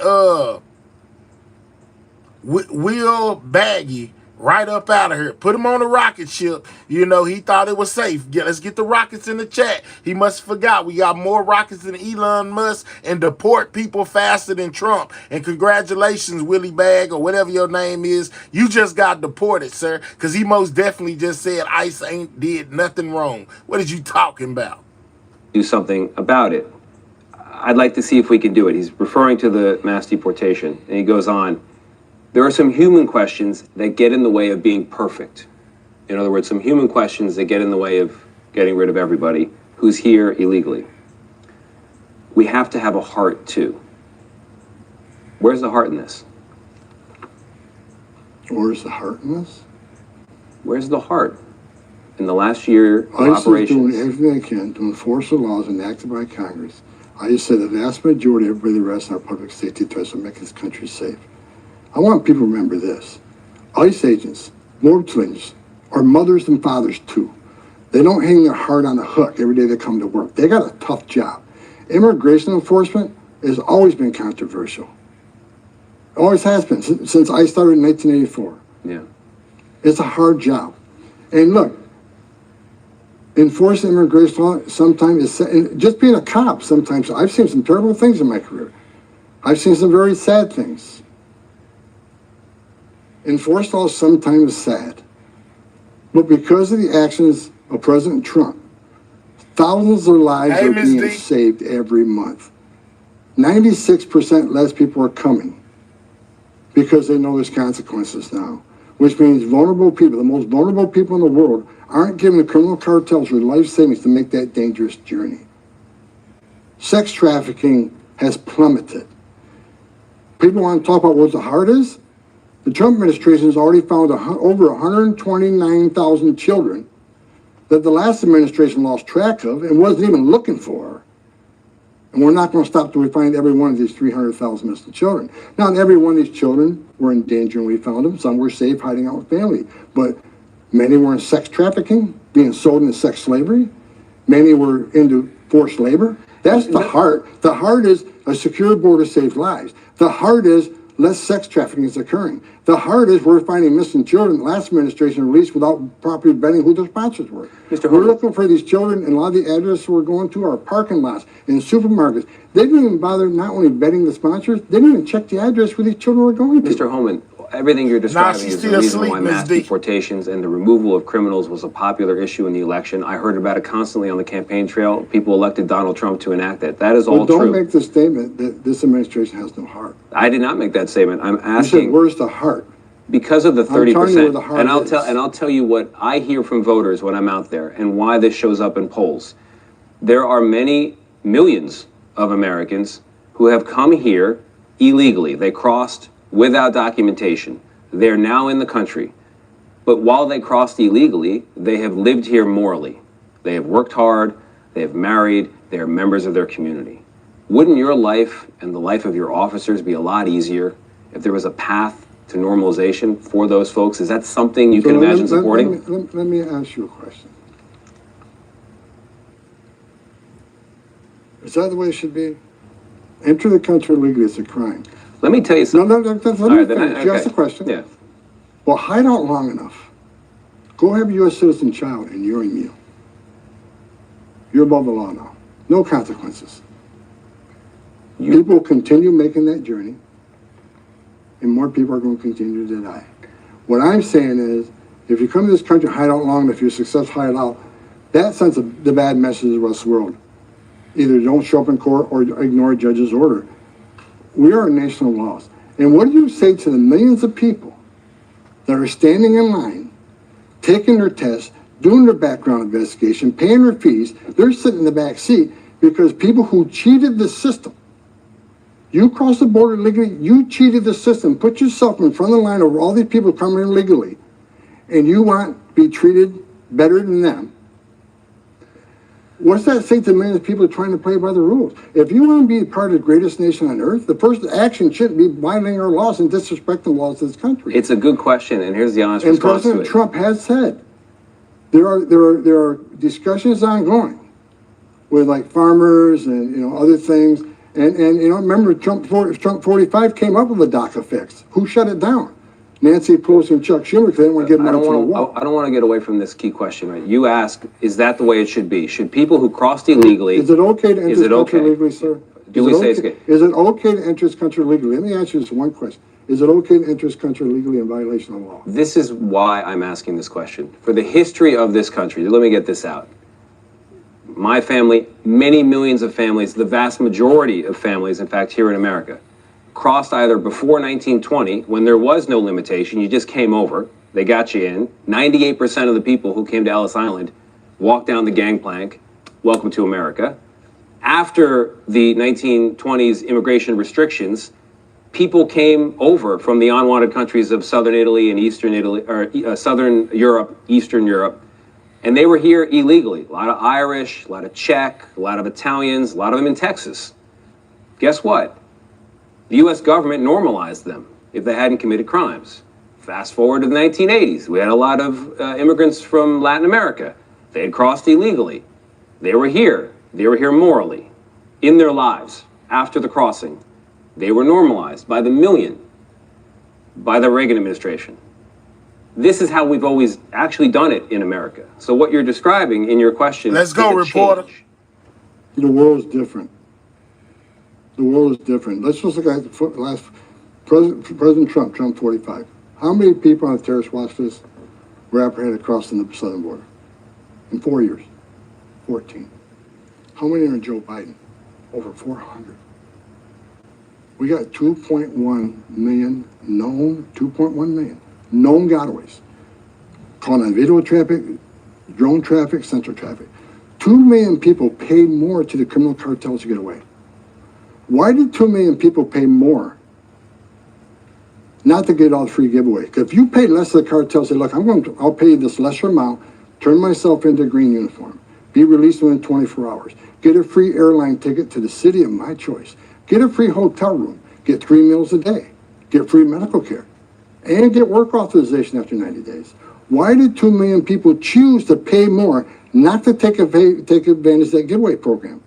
They didn't want to be vetted. They didn't want to be fingerprinted. This just scared out everybody. This world is different today. We know, and Tulsi Gabbard has been clear about this, we have thousands of people that are terrorists in this country, and we're trying to find them. The world isn't the same it was back then. And here's the issue. When the Biden administration created this humanitarian crisis on purpose, it wasn't an accident, it wasn't incompetence, they meant to open that border up. They overwhelmed the Border Patrol. And you've been down there many times. On average, 70% of agents were pulled off the line to deal with this humanitarian crisis. And the criminal cartels took advantage of that. It created gaps. That's when the sex trafficking women and children went sky high. That's when the gang members crossed with no impediment because Border Patrol was off the line. That's when the fentanyl came across, killed 250,000 Americans. That's when the no-inspected terrorists skyrocketed.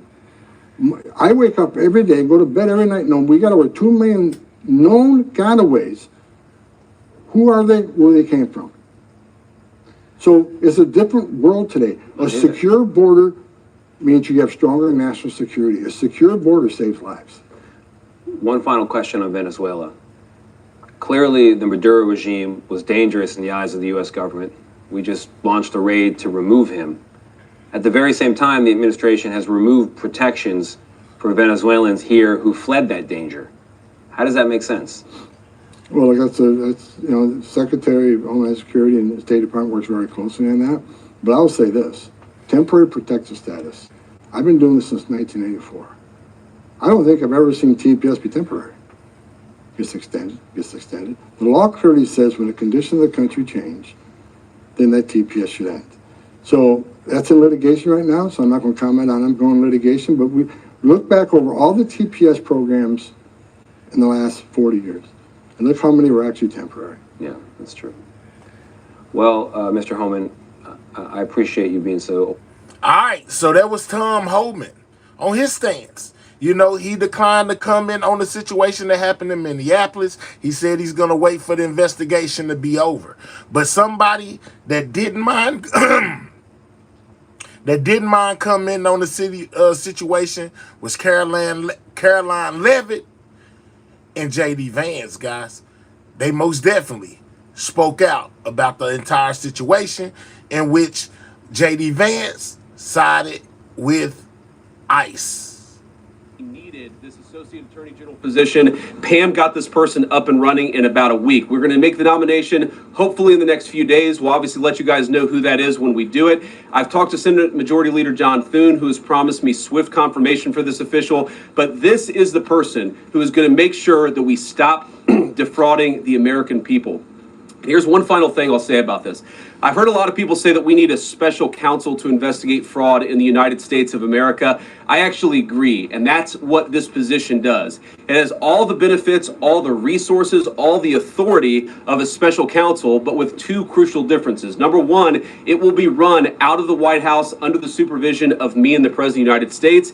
And number two, it's actually constitutionally legitimate. As you guys may know, the special counsel statute has some major constitutional questions. When we get the bad guys, we want to make sure we get them permanently and they don't have some legal technicality they can get out of, which is why we set it up as an associate attorney general. I'll take some questions, but I want to make just one final observation here. When I was actually walking out here, somebody sent me a photo of a CNN headline about what happened in Minneapolis. And this is the headline. I'm just going to read it. Outrage after ICE officer kills U.S. citizen in Minneapolis. Well, that's one way to put it, and that is the way that many people in the corporate media have put this attack over the last 24 hours. And I say attack very, very intentionally because this was an attack on federal law enforcement. This was an attack on law and order. This was an attack on the American people. The way that the media, by and large, has reported this story has been an absolute disgrace, and it puts our law enforcement officers at risk every single day. What that headline leaves out is the fact that that very ICE officer nearly had his life ended, dragged by a car 6 months ago, 33 stitches in his legs. What that got to do with today, though? That same officer got dragged by a car 6 months ago, but this ain't 6 months ago, and that woman wasn't the one that did it. But anyway. Do you think maybe he's a little bit sensitive about somebody ramming him with an automobile? What that headline leaves out is that that woman was there to interfere with a legitimate law enforcement operation in the... That means she deserved to be unalive, JD? I mean, come on, man. What are we... oh, man. That's what I'm saying. United States of America. What that headline leaves out is that that woman is part of a broader left-wing network to attack, to dox, to assault. I didn't see her attack nobody. And to make it impossible for our ICE officers to do their job. If the media wants to tell the truth, they ought to tell the truth that a group of left-wing radicals have been working tirelessly, sometimes using domestic terror techniques to try to make it impossible for the President of the United States to do what the American people elected him to do, which is enforce our immigration laws. The President stands with ICE. I stand with ICE. We stand with all of our law enforcement officers. And part of that is recognizing that you people in the media, not everybody in this room, but many people in this room have been lying about this attack. She was trying to ram this guy with her car. He shot back. He defended himself. He's already been seriously... Oh, man. ...wounded in law enforcement operations before, and everybody who's been repeating the lie that this is some innocent woman who was out for a drive in Minneapolis when a law enforcement officer shot at her, you should be ashamed of yourselves. Every single one of you. Questions? Thank you, Mr. Vice President. I wanted to read a quote from Tim Walz earlier today. He said, "When things looked bleak, it was Minnesota's first that held the line for the nation on July 3rd, 1863, and I think we may be in that moment now." Can you comment on his rhetoric and Mayor Jacob Frey and whether they want to see unrest in Minneapolis? Well, that's very tough rhetoric from a guy who just quit because his fraudulent activities have been uncovered. Look, Tim Walz is a joke. His entire administration has been a joke. The idea that he's some sort of freedom fighter, he's not. He's a guy who has enabled fraud and maybe, in fact, has participated in fraud. That's what this new Assistant Attorney General position is going to find out. I don't care what Tim Walz says. I care about getting to the bottom of this fraud for the American people, and I care about enforcing the nation's immigration laws. That's what we're going to stay focused on. Unrelated question here. I mean, Democrats have accused ICE of murder. They've said they're targeting Americans. They've told ICE to get the F out of Minnesota. This is going to stoke the fire against ICE agents, and you're talking about ICE agents right now and being concerned about them. What, if anything, is the administration going to do to make sure these folks are protected during these protests? But also, should DHS sort of revisit their procedures here? I mean, nobody wants to see an American killed. Are there changes that need to be made to make sure something like this doesn't happen again? Look, first of all, of course, nobody wants an American citizen to be killed. This is absolutely a tragedy, but it's a tragedy of the making of the far left. They have radicalized a very small segment of the population, taught them that ICE agents are engaging in wide-scale violation of people's rights. What our ICE officers are doing is deporting the millions of criminal aliens that were let in during the Biden administration. So number one, we have to say, as a matter of leadership, and I would appreciate if the Democrats would join me on this, let's be honest about the fact that we have way too many illegal aliens in this country. Our ICE officers should be supported in doing their job. You're trying to actually marshal the far left lunatic fringe to engage in doxing, to try to make it impossible for them to enforce the law, and in some cases actually to engage in acts of domestic terrorism against our law enforcement officers. When you talk about different plans, different protocols, different policies, I forget exactly how you asked the question. Here's the simple fact. What we're going to do is make it easier for the American people's administration to enforce the American people's law. And that means that Democrats have to stop rallying the mob against legitimate law enforcement operations. And that means that we are going to get tougher, and that's what this AAG position is about. We're going to get tougher at the people who are defrauding the United States by inciting violence against our law enforcement officers. That's one of the things that we're going to do. We've already started that work at the Department of Justice. We're going to keep on doing it, and this new AAG position is going to kick that into high gear. Vice President Vance, you just suggested that this woman who was killed, Renee Good, is part of a broader left-wing network. Who do you think is behind this broader left-wing network? Well, it's one of the things we're going to have to figure out, but here's the way that I put it. When somebody throws a brick at an ICE agent, or somebody tries to run over an ICE agent, Who paid for the brick? And who told protesters to show up and engage in violent activity against our law enforcement officers? You see, just with this most recent terrible incident in Minneapolis, you see friends of this woman's or other people who are eyewitnesses saying basically that she was there to engage in obstruction of a legitimate law enforcement operation. How did she get there? How did she learn about this? There's an entire network, and frankly, some of the media are participating in it, that is trying to incite violence against our law enforcement officers. It's ridiculous. It's preposterous. So J.D. Vance is standing on she was there to incite violence against ICE, guys. And part of our investigatory work is getting to the bottom of it. Who's funding it? Who's supporting it? Who's cheerleading it? And of course, if there's illegal activity related to that, we're going to get to the bottom of that and prosecute it where we can. Vice President, thank you for taking questions today. Is there a risk with you describing her as a deranged leftist, talking about very specific facts of these events, when an investigation is just beginning? Are you preempting a thorough investigation by drawing such conclusions? And have you received any information beyond the videos we've seen publicly about this individual, her specific acts, that has informed your point of view? Well, first of all, the Department of Justice is going to investigate this. The Department of Homeland Security is already investigating this. But the simple fact is, what you see is what you get in this case. You have a woman who is trying to obstruct a legitimate law enforcement operation. Nobody debates that. You have a woman who aimed her car at a law enforcement officer and pressed on the accelerator. Nobody debates that. I can believe that her death is a tragedy, while also recognizing that it's a tragedy of her own making and a tragedy of the far left, who has marshaled an entire movement, a lunatic fringe, against our law enforcement officers. I think what is clearly happening here, and it's going to keep on happening unless the Democrats wake up and say, you know what, you don't have to agree with our immigration policies. You don't have to agree with what the president or the vice president believe about immigration enforcement. But why don't you take this to the ballot box? Why don't you vote? Why don't you organize? Instead, what some of them are doing is encouraging people to get violent with our law enforcement officials. It's disgraceful, and it's got to stop. Just to follow up on that question, and again, thank you for taking questions, Mr. Vice President. There's clearly a lot of emotion in Minnesota, across the country, over this incident. You're calling Renee Good a deranged leftist. There's been heated rhetoric that we've also heard from officials.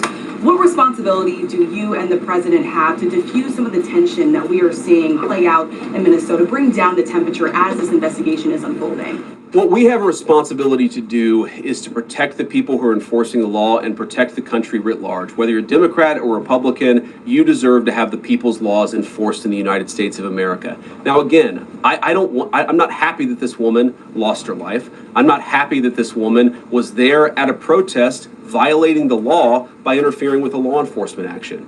I think that we can all recognize that the best way to turn down the temperature is to tell people to take their concerns about immigration policy to the ballot box. Stop assaulting and stop inciting violence against our law enforcement officers. That's the best way to take down the temperature. And we're not going to give in to terrorism on this. And that's exactly what's happening. People trying to antagonize, to commit acts of violence. They throw bricks at them. Sometimes they shoot at them. Sometimes they dox them. Sometimes they go to their place of residence and harass their families. This is classic terrorism. And we cannot say that when a far left fringe is inciting violence against our brave law enforcement officials, that we're no longer going to enforce the law. That's rewarding the very people who are engaged in this garbage. The actual reward that they just got is a new assistant attorney general who is going to prosecute and investigate this stuff even more aggressively than before. Yeah.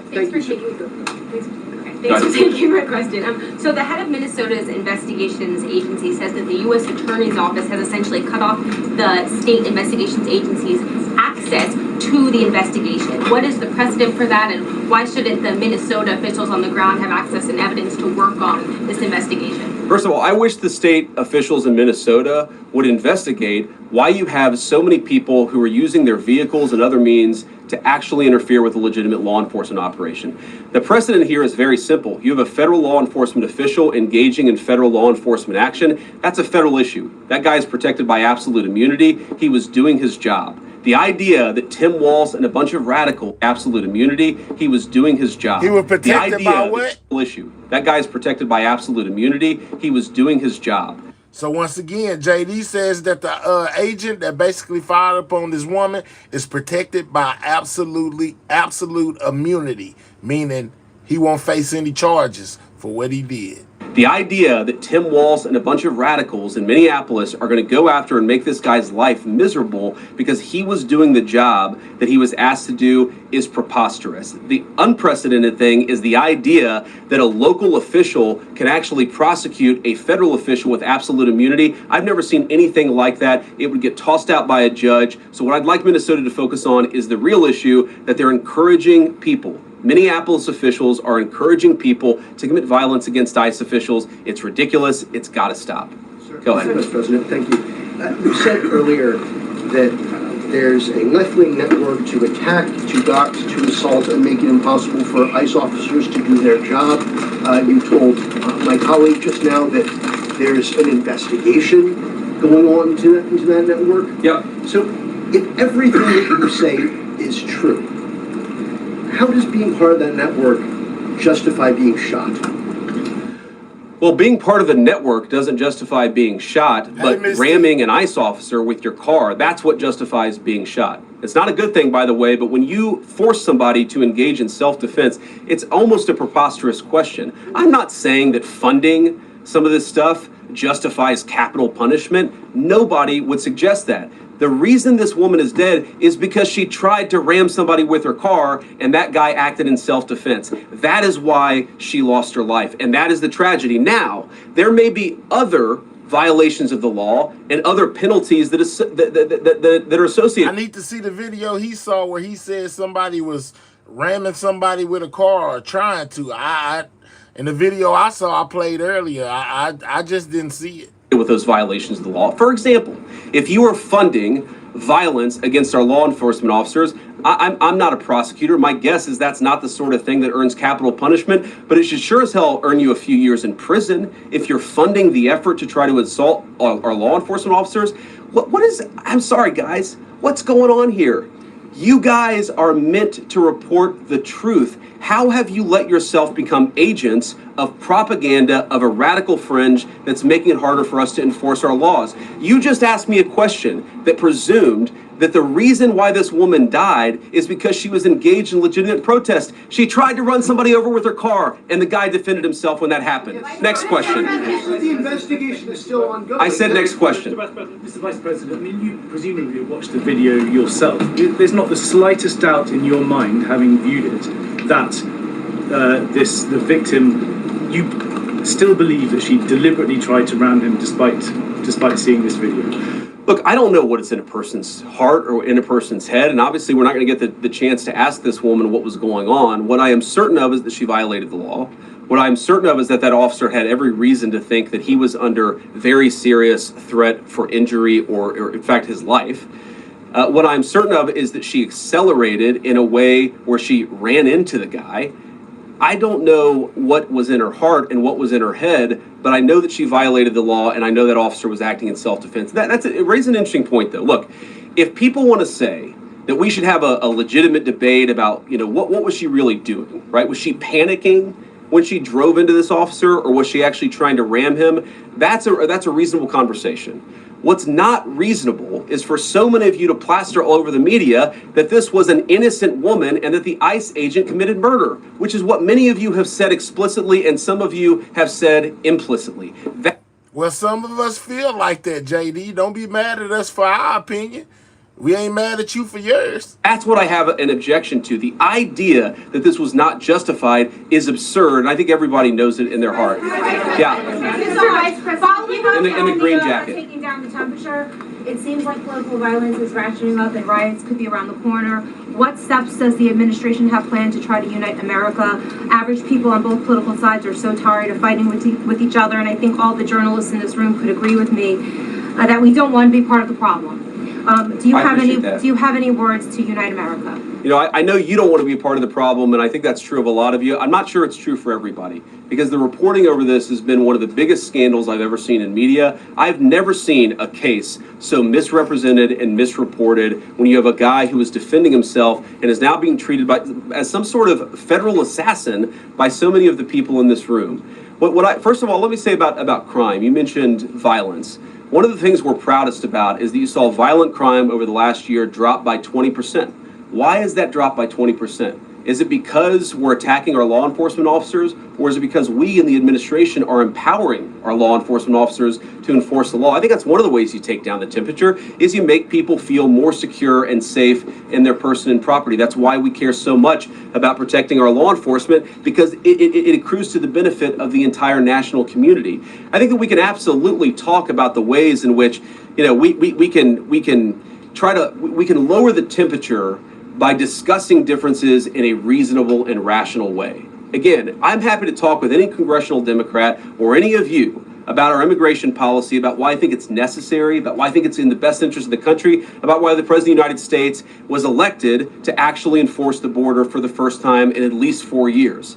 So here's the problem. That's not the debate so many people are having. They are actively covering for people who are committing acts of violence against federal law enforcement. It is preposterous. The way to take down the temperature is to stop it. Have your debates about policy. Attack me. Attack the President of the United States. Don't attack our law enforcement officers. They are trying to do the job the American people demanded that they do. They are not policy actors. They are enforcing the law. They should be treated with a modicum of dignity and respect. And the fact that they're not is why incidents like yesterday happened. The one final point I'll make about this is, look, there's a part of me that feels very, very sad for this woman, not just because she lost her life, but because I think she is a victim of left-wing ideology.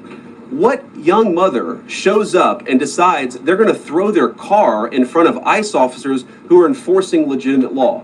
You've got to be a little brainwashed to get to that point to where you're willing, not just to protest, that's fine, not peacefully protest, but throw your vehicle in front of legitimate law enforcement officers and drive your car into them. To get to that point, you have to be, I think, radicalized in a very, very sad way. I certainly wish that she hadn't got there. I know there's an ICE officer right now who very much wishes he was not put in the position where he had to fire a gun to defend his own life.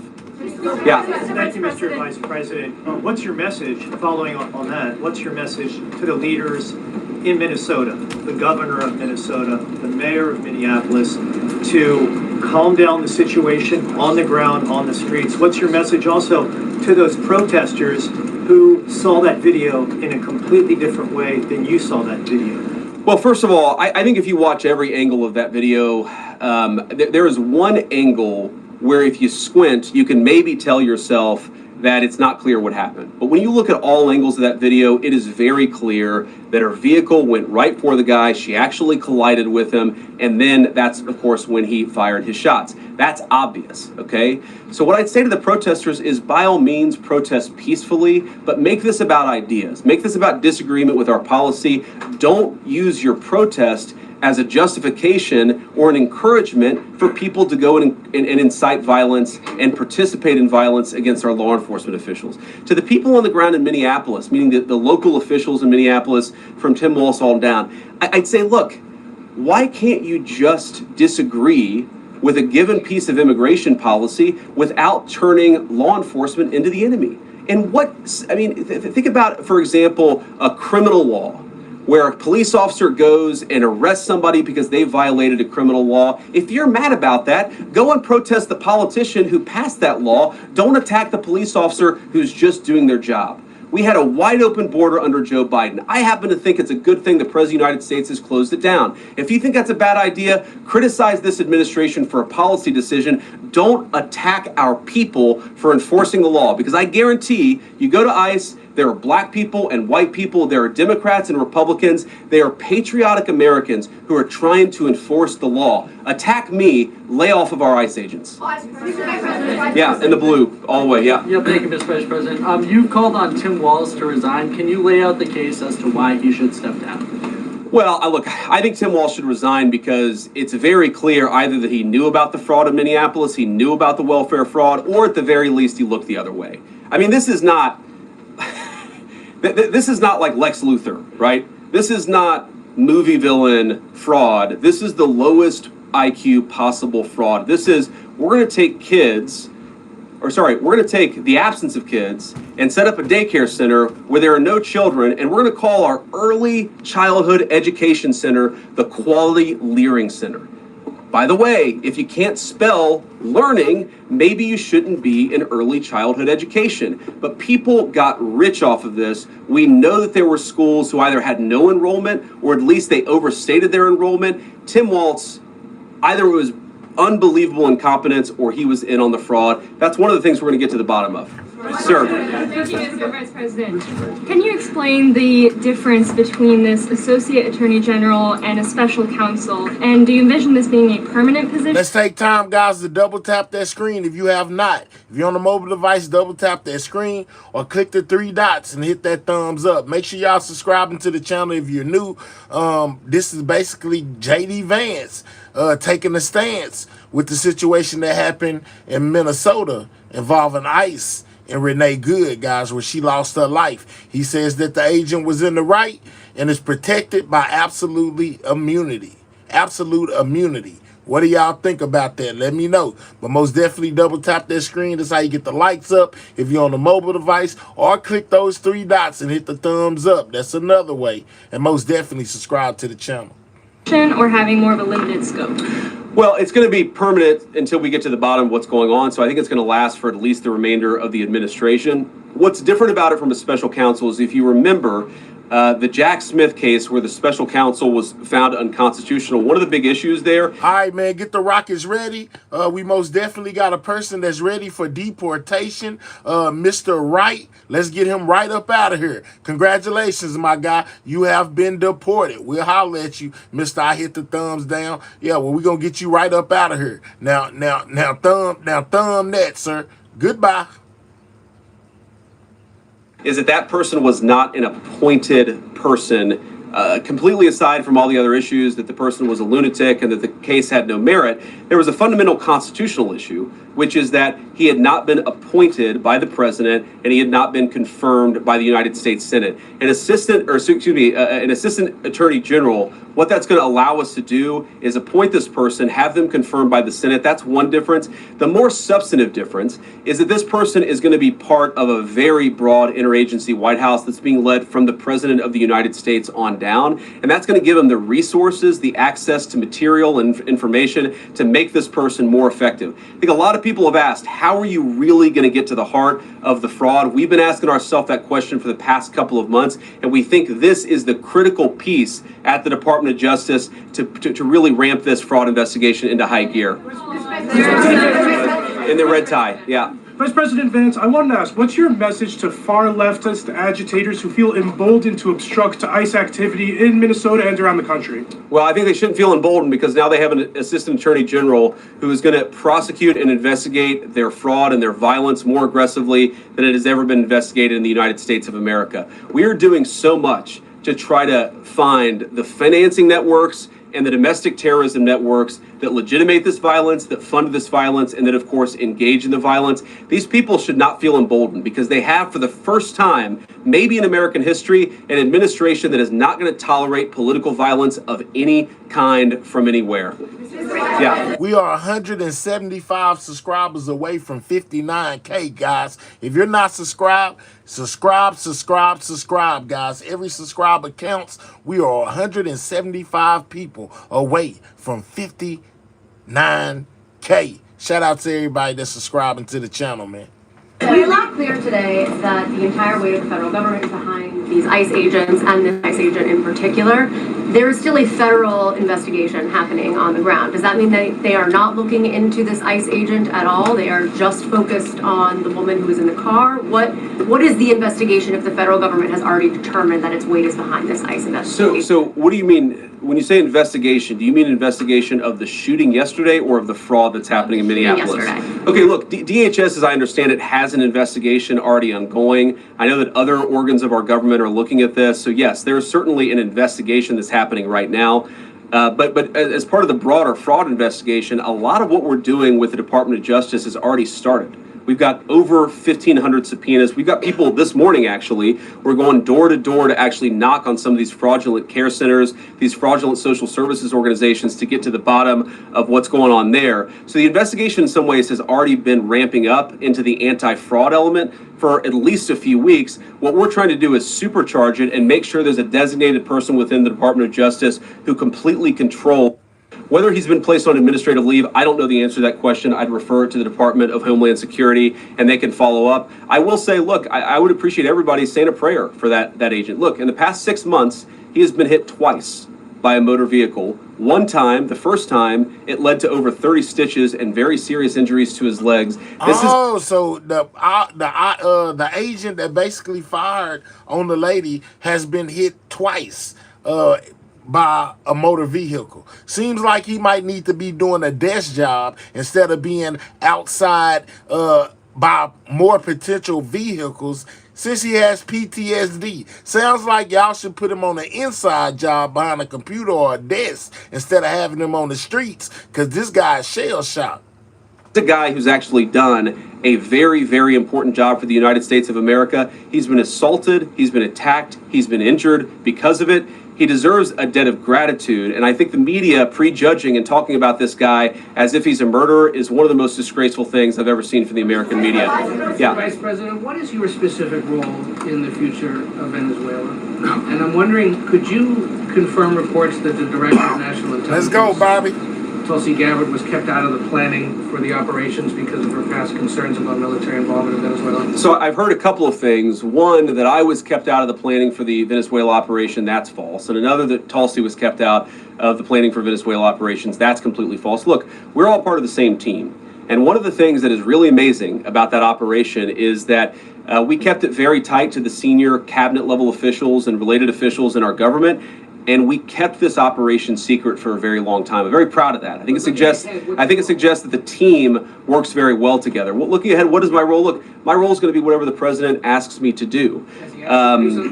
Well, every single, or I should say every other day, I'm chairing the meeting that we do on this among White House principals to talk about next steps to try to ensure that Venezuela is stable. And as the president has directed us to do, to ensure that the new Venezuelan government actually listens to the United States and does what the United States needs it to do under our country's best interest. So I'm going to be as involved as the president wants me to be. So far, that's been very involved. And I'll keep on doing that so long as the president asks me to do it. The purple. Yes. Even beyond the war powers resolution. We'll go purple and then we'll go pink or whatever that is in front. Royal purple. And then beige. All right. Okay. Are there any indications, you talked about the network, are there any indications that the lady who was shot, I know there are different reports from there. Her wife said they were new to the area.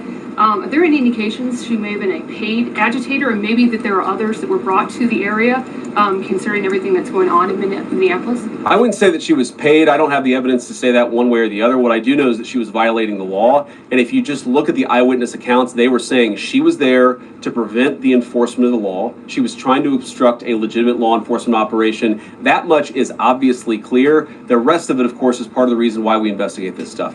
Yeah. Mr. Vice President, even beyond the war powers resolution today, Congress has bucked President Trump on issues like tariffs. Are you concerned that President Trump is losing his grip on Republicans in the Congress, and what are you going to do about it? No, I'm not concerned at all. First of all, we talked to some of the senators who were going to vote the wrong way, in my view, on this resolution today. Much of their argument was based more on a legal technicality than any disagreement in policy. If you look at the people who actually voted, every single one of them have supported the administration's plan. Second of all, as the president, I believe himself, has already said, every president, Democrat or Republican, believes the War Powers Act is fundamentally a fake and unconstitutional law. It's not going to change anything about how we conduct foreign policy over the next couple of weeks, the next couple of months, and that'll continue to be how we approach things. Go ahead. President. So we are seeing, regarding Iran, we are seeing the protests in Iran these days. The citizens are begging for help from the U.S. and Israel, naming streets in the city after President Trump. It seems there is an opportunity here that may not come again. Will the United States stand by the citizens of Iran? And if Israel decides to... Caribbean region, I actually think this is really good for peace in the Caribbean, because when you we'll continue to deliver some of these messages in private, some of them in public, but I guess my advice to European leaders and to anybody else would be to take the with the press about things. I understand that. I think it's really irresponsible for you guys to go out there and imply or tell the American people that a guy who defended himself from being rammed by an automobile is guilty of murder. Be a little bit more careful. We're going to talk about toning down the temperature, which I know the president wants to do, and I certainly want to do. One of the ways we tone down the temperature is to have a media that tells the truth. I encourage you all to do that. God bless you.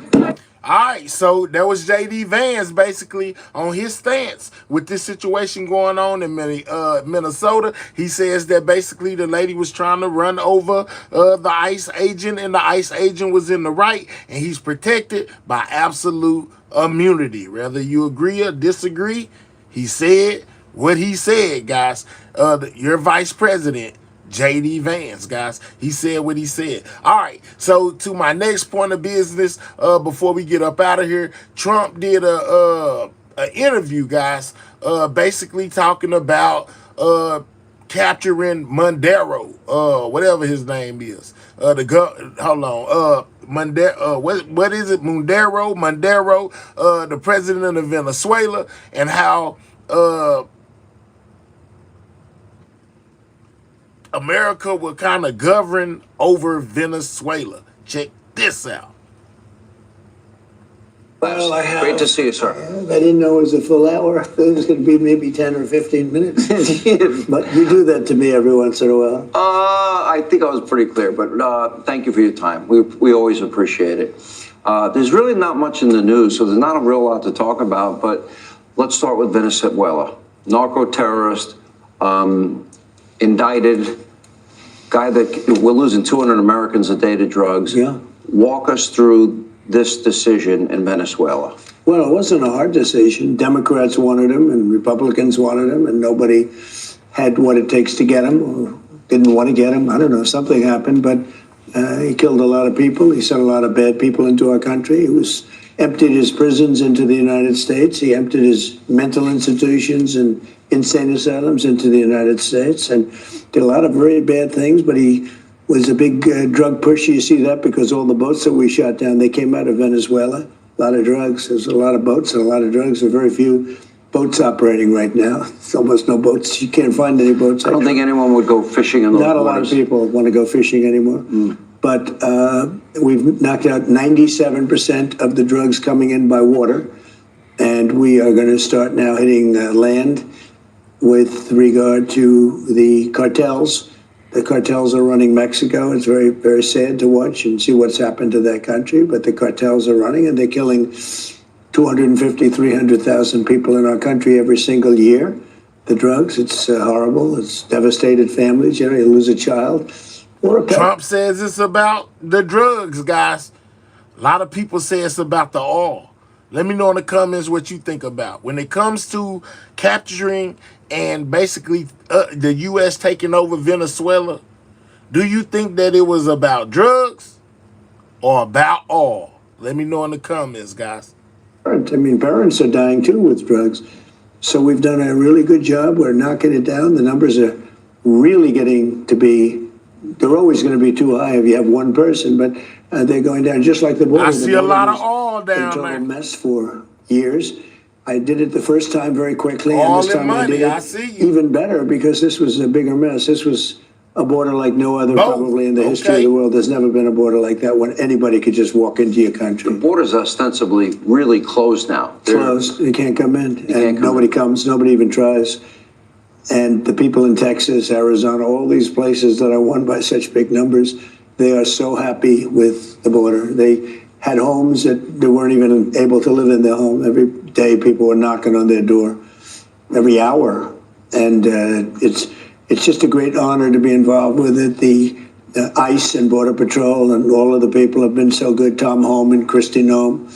The people have done such an incredible job. You have no idea. Trump says ICE has been doing a wonderful job, even with all this chaos and confusion that's going on with these headlines and titles. Trump says ICE has been doing a wonderful job, guys. Yeah. You've made a number of profound announcements and then a new announcement today. Announcement number one was 30 to 50 million barrels of oil that they will be handing over to you, and you will sell it on the market at market. Oil. They talking about oil. Prices. Yeah. That money will be used for the people of Venezuela and the people of America. Right. Then you made an announcement yesterday that they will buy all of their goods from this country. Today, we learn that the holdovers, since Maduro's gone, have agreed to free all of the political prisoners. Right. It indicates they want peace with Donald Trump to me. How do you interpret it? We asked them to do that, and they've been great. They really have been. I mean, everything we've wanted, they've given us. We went in, we took Maduro out. Amazingly, that nobody was killed. We didn't lose a soldier. We had some people wounded, but we didn't lose a soldier. A couple of very brave helicopter pilots were wounded pretty badly, but they're good. They're in good shape. And it was an amazing attack. The other side lost a lot of people, unfortunately. But you know, this house was in the middle of a fort with thousands of people and soldiers and everything else. And we went right into the middle of a fort. Who would think you could do that and not lose anybody? But they had it planned so beautifully. General Raisin Kane and Pete Hegseth were fantastic. Marco's been doing a great job. Vice President, the whole group it's just a fantastic group. Let's talk a little bit about, you make these decisions. I don't care if it's this case, Operation Midnight Hammer. In the one case, you're here in the White House in the Situation Room. You're watching this unfold in real time. In this case, you have operationally the same thing, a Situation Room down in Palm Beach at Mar-a-Lago. You make that ultimate call. You are the commander-in-chief. Right. You're watching it unfold in real time. What is that like? Well, I've done it now quite a bit. We took out Soleimani, which was a big deal. I mean, a very big deal. Middle East. He was very bad to people, killed a lot of people. Everybody you see, just about 95% of the people you see walking around without legs or without arms, that was the roadside bomb. That was his baby. He loved it. We took him out. We took out al-Baghdadi. He's the founder of ISIS. We did Midnight Hammer, which was... Trump be proud of the people he took out. He tell them. And that's why, what is it? It's Iran. That's why Iran hate Trump guts, because he took out a Soleimani. Obliterate the Iran nuclear threat. And it was a total obliteration, as they found out. The B-2 bombers and the best pilots anywhere in the world. They did that at night with no moon, totally dark, and every bomb went right down an air shaft deep into a granite mountain. It was amazing. And we did this, and it's similar in a way. I don't know. This seems to have gotten the imagination, maybe even more than the other ones. But I think they're very equal in many ways. But I don't know. You know, maybe taking out the nuclear threat from Iran is very important. But in terms of captivating attention, this seems to be something that is beyond anything that anybody's seen. Especially the operational details. Well, the bravery involved, you know, I mean, to have people going into an army fort with, you know, thousands of soldiers, land a helicopter right in the middle of it, break down a steel door, because, you know, it was a fortified house, break down a steel door, run through the hallway shooting, and come out 10 minutes later with the guy who wasn't quite able to get into his safe house. You know, there's a safe. I heard they got to him within 3 minutes, less than 3 minutes. It was so fast. I mean, nobody's ever seen anything like it. And but the safe house wasn't safe because they had blowtorches that go through steel like it's butter. They didn't have to use them. But we have, these are great people. These are really brave people. Even coming down those ropes, you know, they're coming down ropes off the helicopter and they run them. I was thinking to myself, I wonder if I could do that. I'm going to have to give it a try sometime. But they do it like it's a stairway, like it's a beautiful stairway. And they're on the ground instantly and they're ready for action. These are brave people. We have the greatest soldiers in the world. We have the greatest equipment in the world. Nobody can match us. You know, a lot. You know, I rebuilt the entire military during my first term. Good thing you did. Biden gave some of it away, a lot of it, but not a lot relative to what I bought. But he gave a big chunk to Afghanistan, which was just insane. That was one of the most embarrassing moments in the history of our country. This was the opposite. This was a total, you know, if you think about Jimmy Carter with the hostages, or you think about the Afghanistan disaster, that we had not so long ago with Biden, where it was just mass confusion and the death of 13 great soldiers who I got to know. I got to know the families very well, great people, but also, and nobody talks about them, 48 people so badly injured and hundreds of people dead. Hundreds of people, you know, when those bombs blew off, because I count the other side, but there were hundreds of people killed, all because of an incompetent group of politicians and generals and people that shouldn't be there. Let's talk a little bit, maybe an underreported story, but we know for a fact that both the Russians and the Chinese provided missile and ballistic missile systems. They did it to both. They helped Iran and they helped Venezuela. But you were able to dismantle that. You talk a lot about American military superiority. And then that goes into the issue that you raised this week of raising the budget for 2027 from $1 trillion to $1.5 trillion. We need it, you know, when you look at the threat out there. We have the best equipment in the world. We make the best equipment in the world. We make just, you know, there's nothing even close. But we need it because there are some real threats out there. Yeah, well, I think we certainly do. Let me ask you about this. And I think this is important. With every military operation comes risk, and you have to obviously weigh that risk. And I think Americans would want to know what goes into your thinking, because there's a whole new military doctrine. I call it the Trump doctrine. I think it's widely misunderstood. No forever wars. However, that doesn't mean you don't use the might and power of the U.S. military. You mentioned Baghdadi, Soleimani. I'll add the mother of all bombs in Afghanistan, the ISIS caliphate, and then taking out Iran's nuclear weapon sites. And now our hemisphere.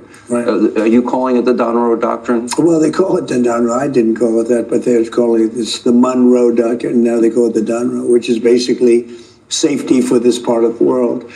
And yeah, I mean, it's pretty simple. We don't want drugs pouring into our country. We don't want bad people coming into our country like happened for 4 years under Biden, who was a disgrace, worst president in the history of our country. Horrible.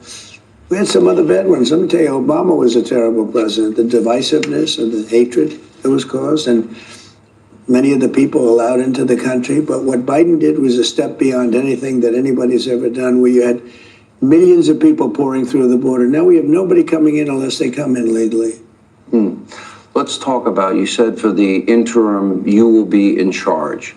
Okay. Obviously, the remaining leadership underneath Maduro, they've made, I mentioned earlier, 3 major concessions, 30 to 50 million barrels of oil. They're going to buy and purchase all their goods from America. Now they're releasing political prisoners. Yeah. Okay. What is your ultimate goal for the governance of Venezuela? Prisoners that nobody thought they would ever see again are being released, yeah. And in many cases, good people is what I understand. But prisoners, nobody ever thought they'd be released. So we're going to be working with them and leadership of the country. And so far we've been working very well. You know, we picked up the Russian freighter that trudged out there. I want to ask you about that. Well, they had some Russian ships guarding it, and they decided not to mess around with us. And we took that one, and that's unloading the oil. But we're taking billions and billions of dollars worth of oil, and we're taking billions and billions of dollars worth of oil,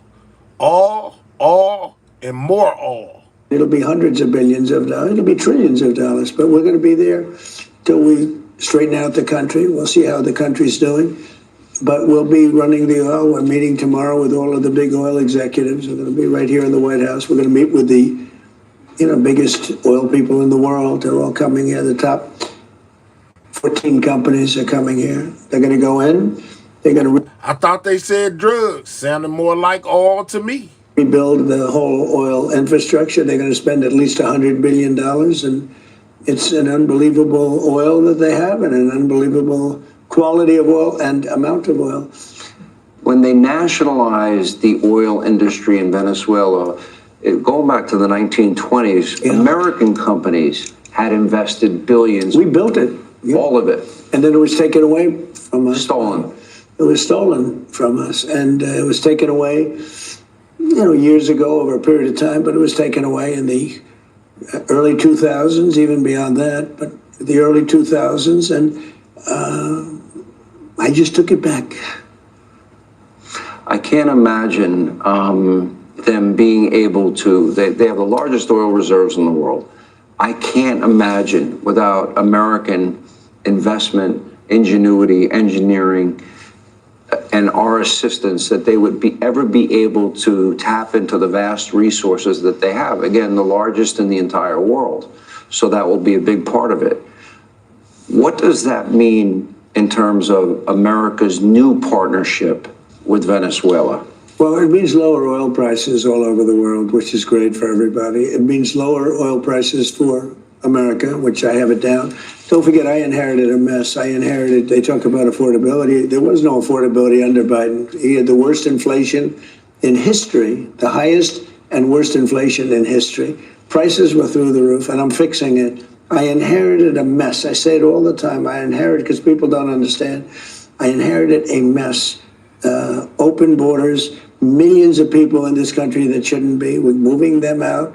We're moving them out pretty rapidly too. Murderers and drug dealers and just some of the worst people in the world came in, not only from Venezuela, from all over the Congo. The Congo sent us tremendous numbers of people. I don't know what it is with the Congo. They open their jails and they walk into our country. They drive them up to our front entrance. They get out and they walk right into our country. And these are tough, hardened criminals. These are real criminals, and from many countries. I mean, they came from Africa, they came from the Middle East, they came from South America, but a lot came from Venezuela. He opened his prisons and sent all of the people from his prisons into the United States. Why not? I do the same thing about it. You take the people, they're nothing but trouble for you, and they're killers, and they're the worst people that you can imagine. I mean, some of the crimes are so bad you wouldn't believe it. We just accepted them into our country. Nobody did anything about it. So we're getting them out. Washington, D.C., as an example, was very dangerous, and now it's very safe. I mean, everybody's coming to Washington. It's a very safe city. Hold on real quick. We got somebody that's ready to be deported because they're in my chat spreading lies. Let's get, what is your name? Where are you at? Hold on.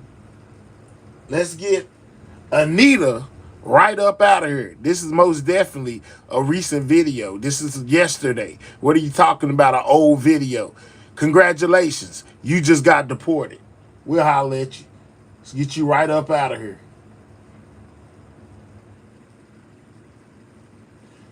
Thank you, Flip Mode. Now, and before, when I took over, it was really a danger. It got really bad. We had it pretty good, but it wasn't really a focus because you didn't hear the level of danger until my second term. My first term, we watched Washington, but it wasn't like it was the big deal. Now, all of a sudden, when I came here, I was hearing stories about the kind of crime that they had here. People come in from Iowa and from Indiana and great places, and they end up calling the parents that your son has been killed. Doesn't happen anymore. We have a very safe, Washington, D.C. is a very safe city. We put our National Guard there. They're all central casting. You take a look at these guys, it's great. We won the case on merit, based in merit from the Supreme Court, a great victory, a courageous victory, actually, but this country's not big. All right, let me tell you how you block them. Where you at? Let's find you. I don't let you guys slide. I get you good hating trolls right up out of here. Hold on. How do I block the uneducated poster? Check this out, David. Congratulations. You were uneducated by typing that comment. Pat yourself on the back. You just got deported. We'll holler at you. Based on merit again. Let me ask you about Maria Corina Machado. I've had her on TV this week. Yeah, she's a very nice person. Okay, she won the Nobel Peace Prize. Yes. When she accepted that Peace Prize, she dedicated it to you. She said to me this week, both on TV and radio, that she wants to give the Nobel Prize, her Nobel Peace Prize, to you for liberating her country. Thank you, Flip Mode. In 2023, she won over 92% of the vote to be the leader of the opposition. Maduro kept her off the ballot. Do you have any plans to meet with her? And would you accept the Nobel Prize she wants to hand to you. Well, I understand she's coming in next week sometime. And I look forward to saying hello to her, and I've heard that she wants to do that. That'd be a great honor. I did put out 8 wars, 8 and a quarter, because, you know, Thailand and Cambodia started going at it again. So I'll put the list I up give a if you quarter, want. so it's, Yeah. you put the list out, it's a hell of a list. But I've stopped 8 wars. Thank you, David. And I think, you know, it's been a major embarrassment to Norway. Now, I don't know what Norway has to do with it, but that's where the committee is located, a lot of Norwegian people. And it's been a very big embarrassment to the country of Norway. Thank you, Ms. Pooh. Whether they have anything to do with it or not, I think they do. They say they don't. But, you know, when you put out 8 wars, in theory, you should get 1 for each war, okay? Because some of these wars were going on for 30 years. India, Pakistan was ready to go at it big, and these are 2 nuclear countries. I got that one stopped. 8 planes were shot down. They were really at it, and I got it stopped. It was a big one. You look at the Congo, Rwanda and the Congo. They've been fighting for 30 years, and I got it stopped. I got so many wars, so it's such a beautiful thing. It makes me feel so good. Not because of a Nobel Prize, but because I saved millions and millions of lives, and that's what really makes me feel good. Hey, Sean Hannity here. Hey, click here to subscribe. All right, so we heard what Trump had to say basically about his capture of Maduro, you know, basically still implying it was about drugs, but at the same time saying that it was about all. We heard from J.D. Vance basically taking a stance on the situation that happened in Minnesota, basically saying that, hey, he feels that,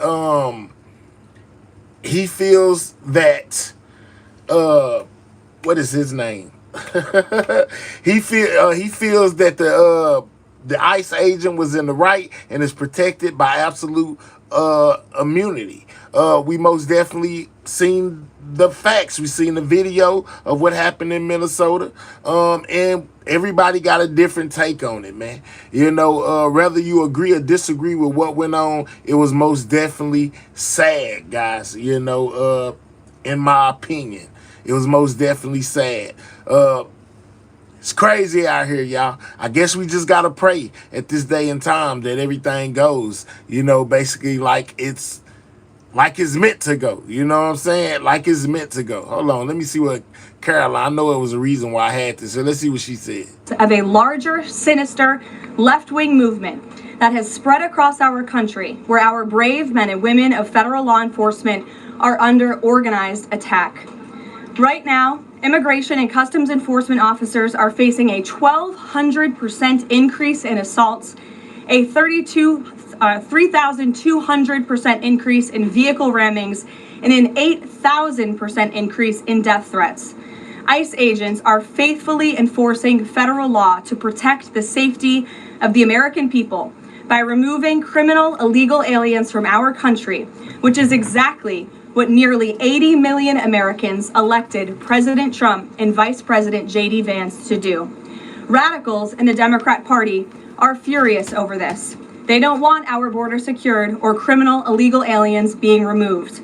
As a result, Democrats are impeding immigration enforcement operations daily, creating extremely heightened and dangerous circumstances that make it nearly impossible for the men and women of law enforcement to simply do their jobs. Democrats are calling to defund federal law enforcement agencies who are protecting public safety. And Democrats are calling to abolish ICE and defund the police.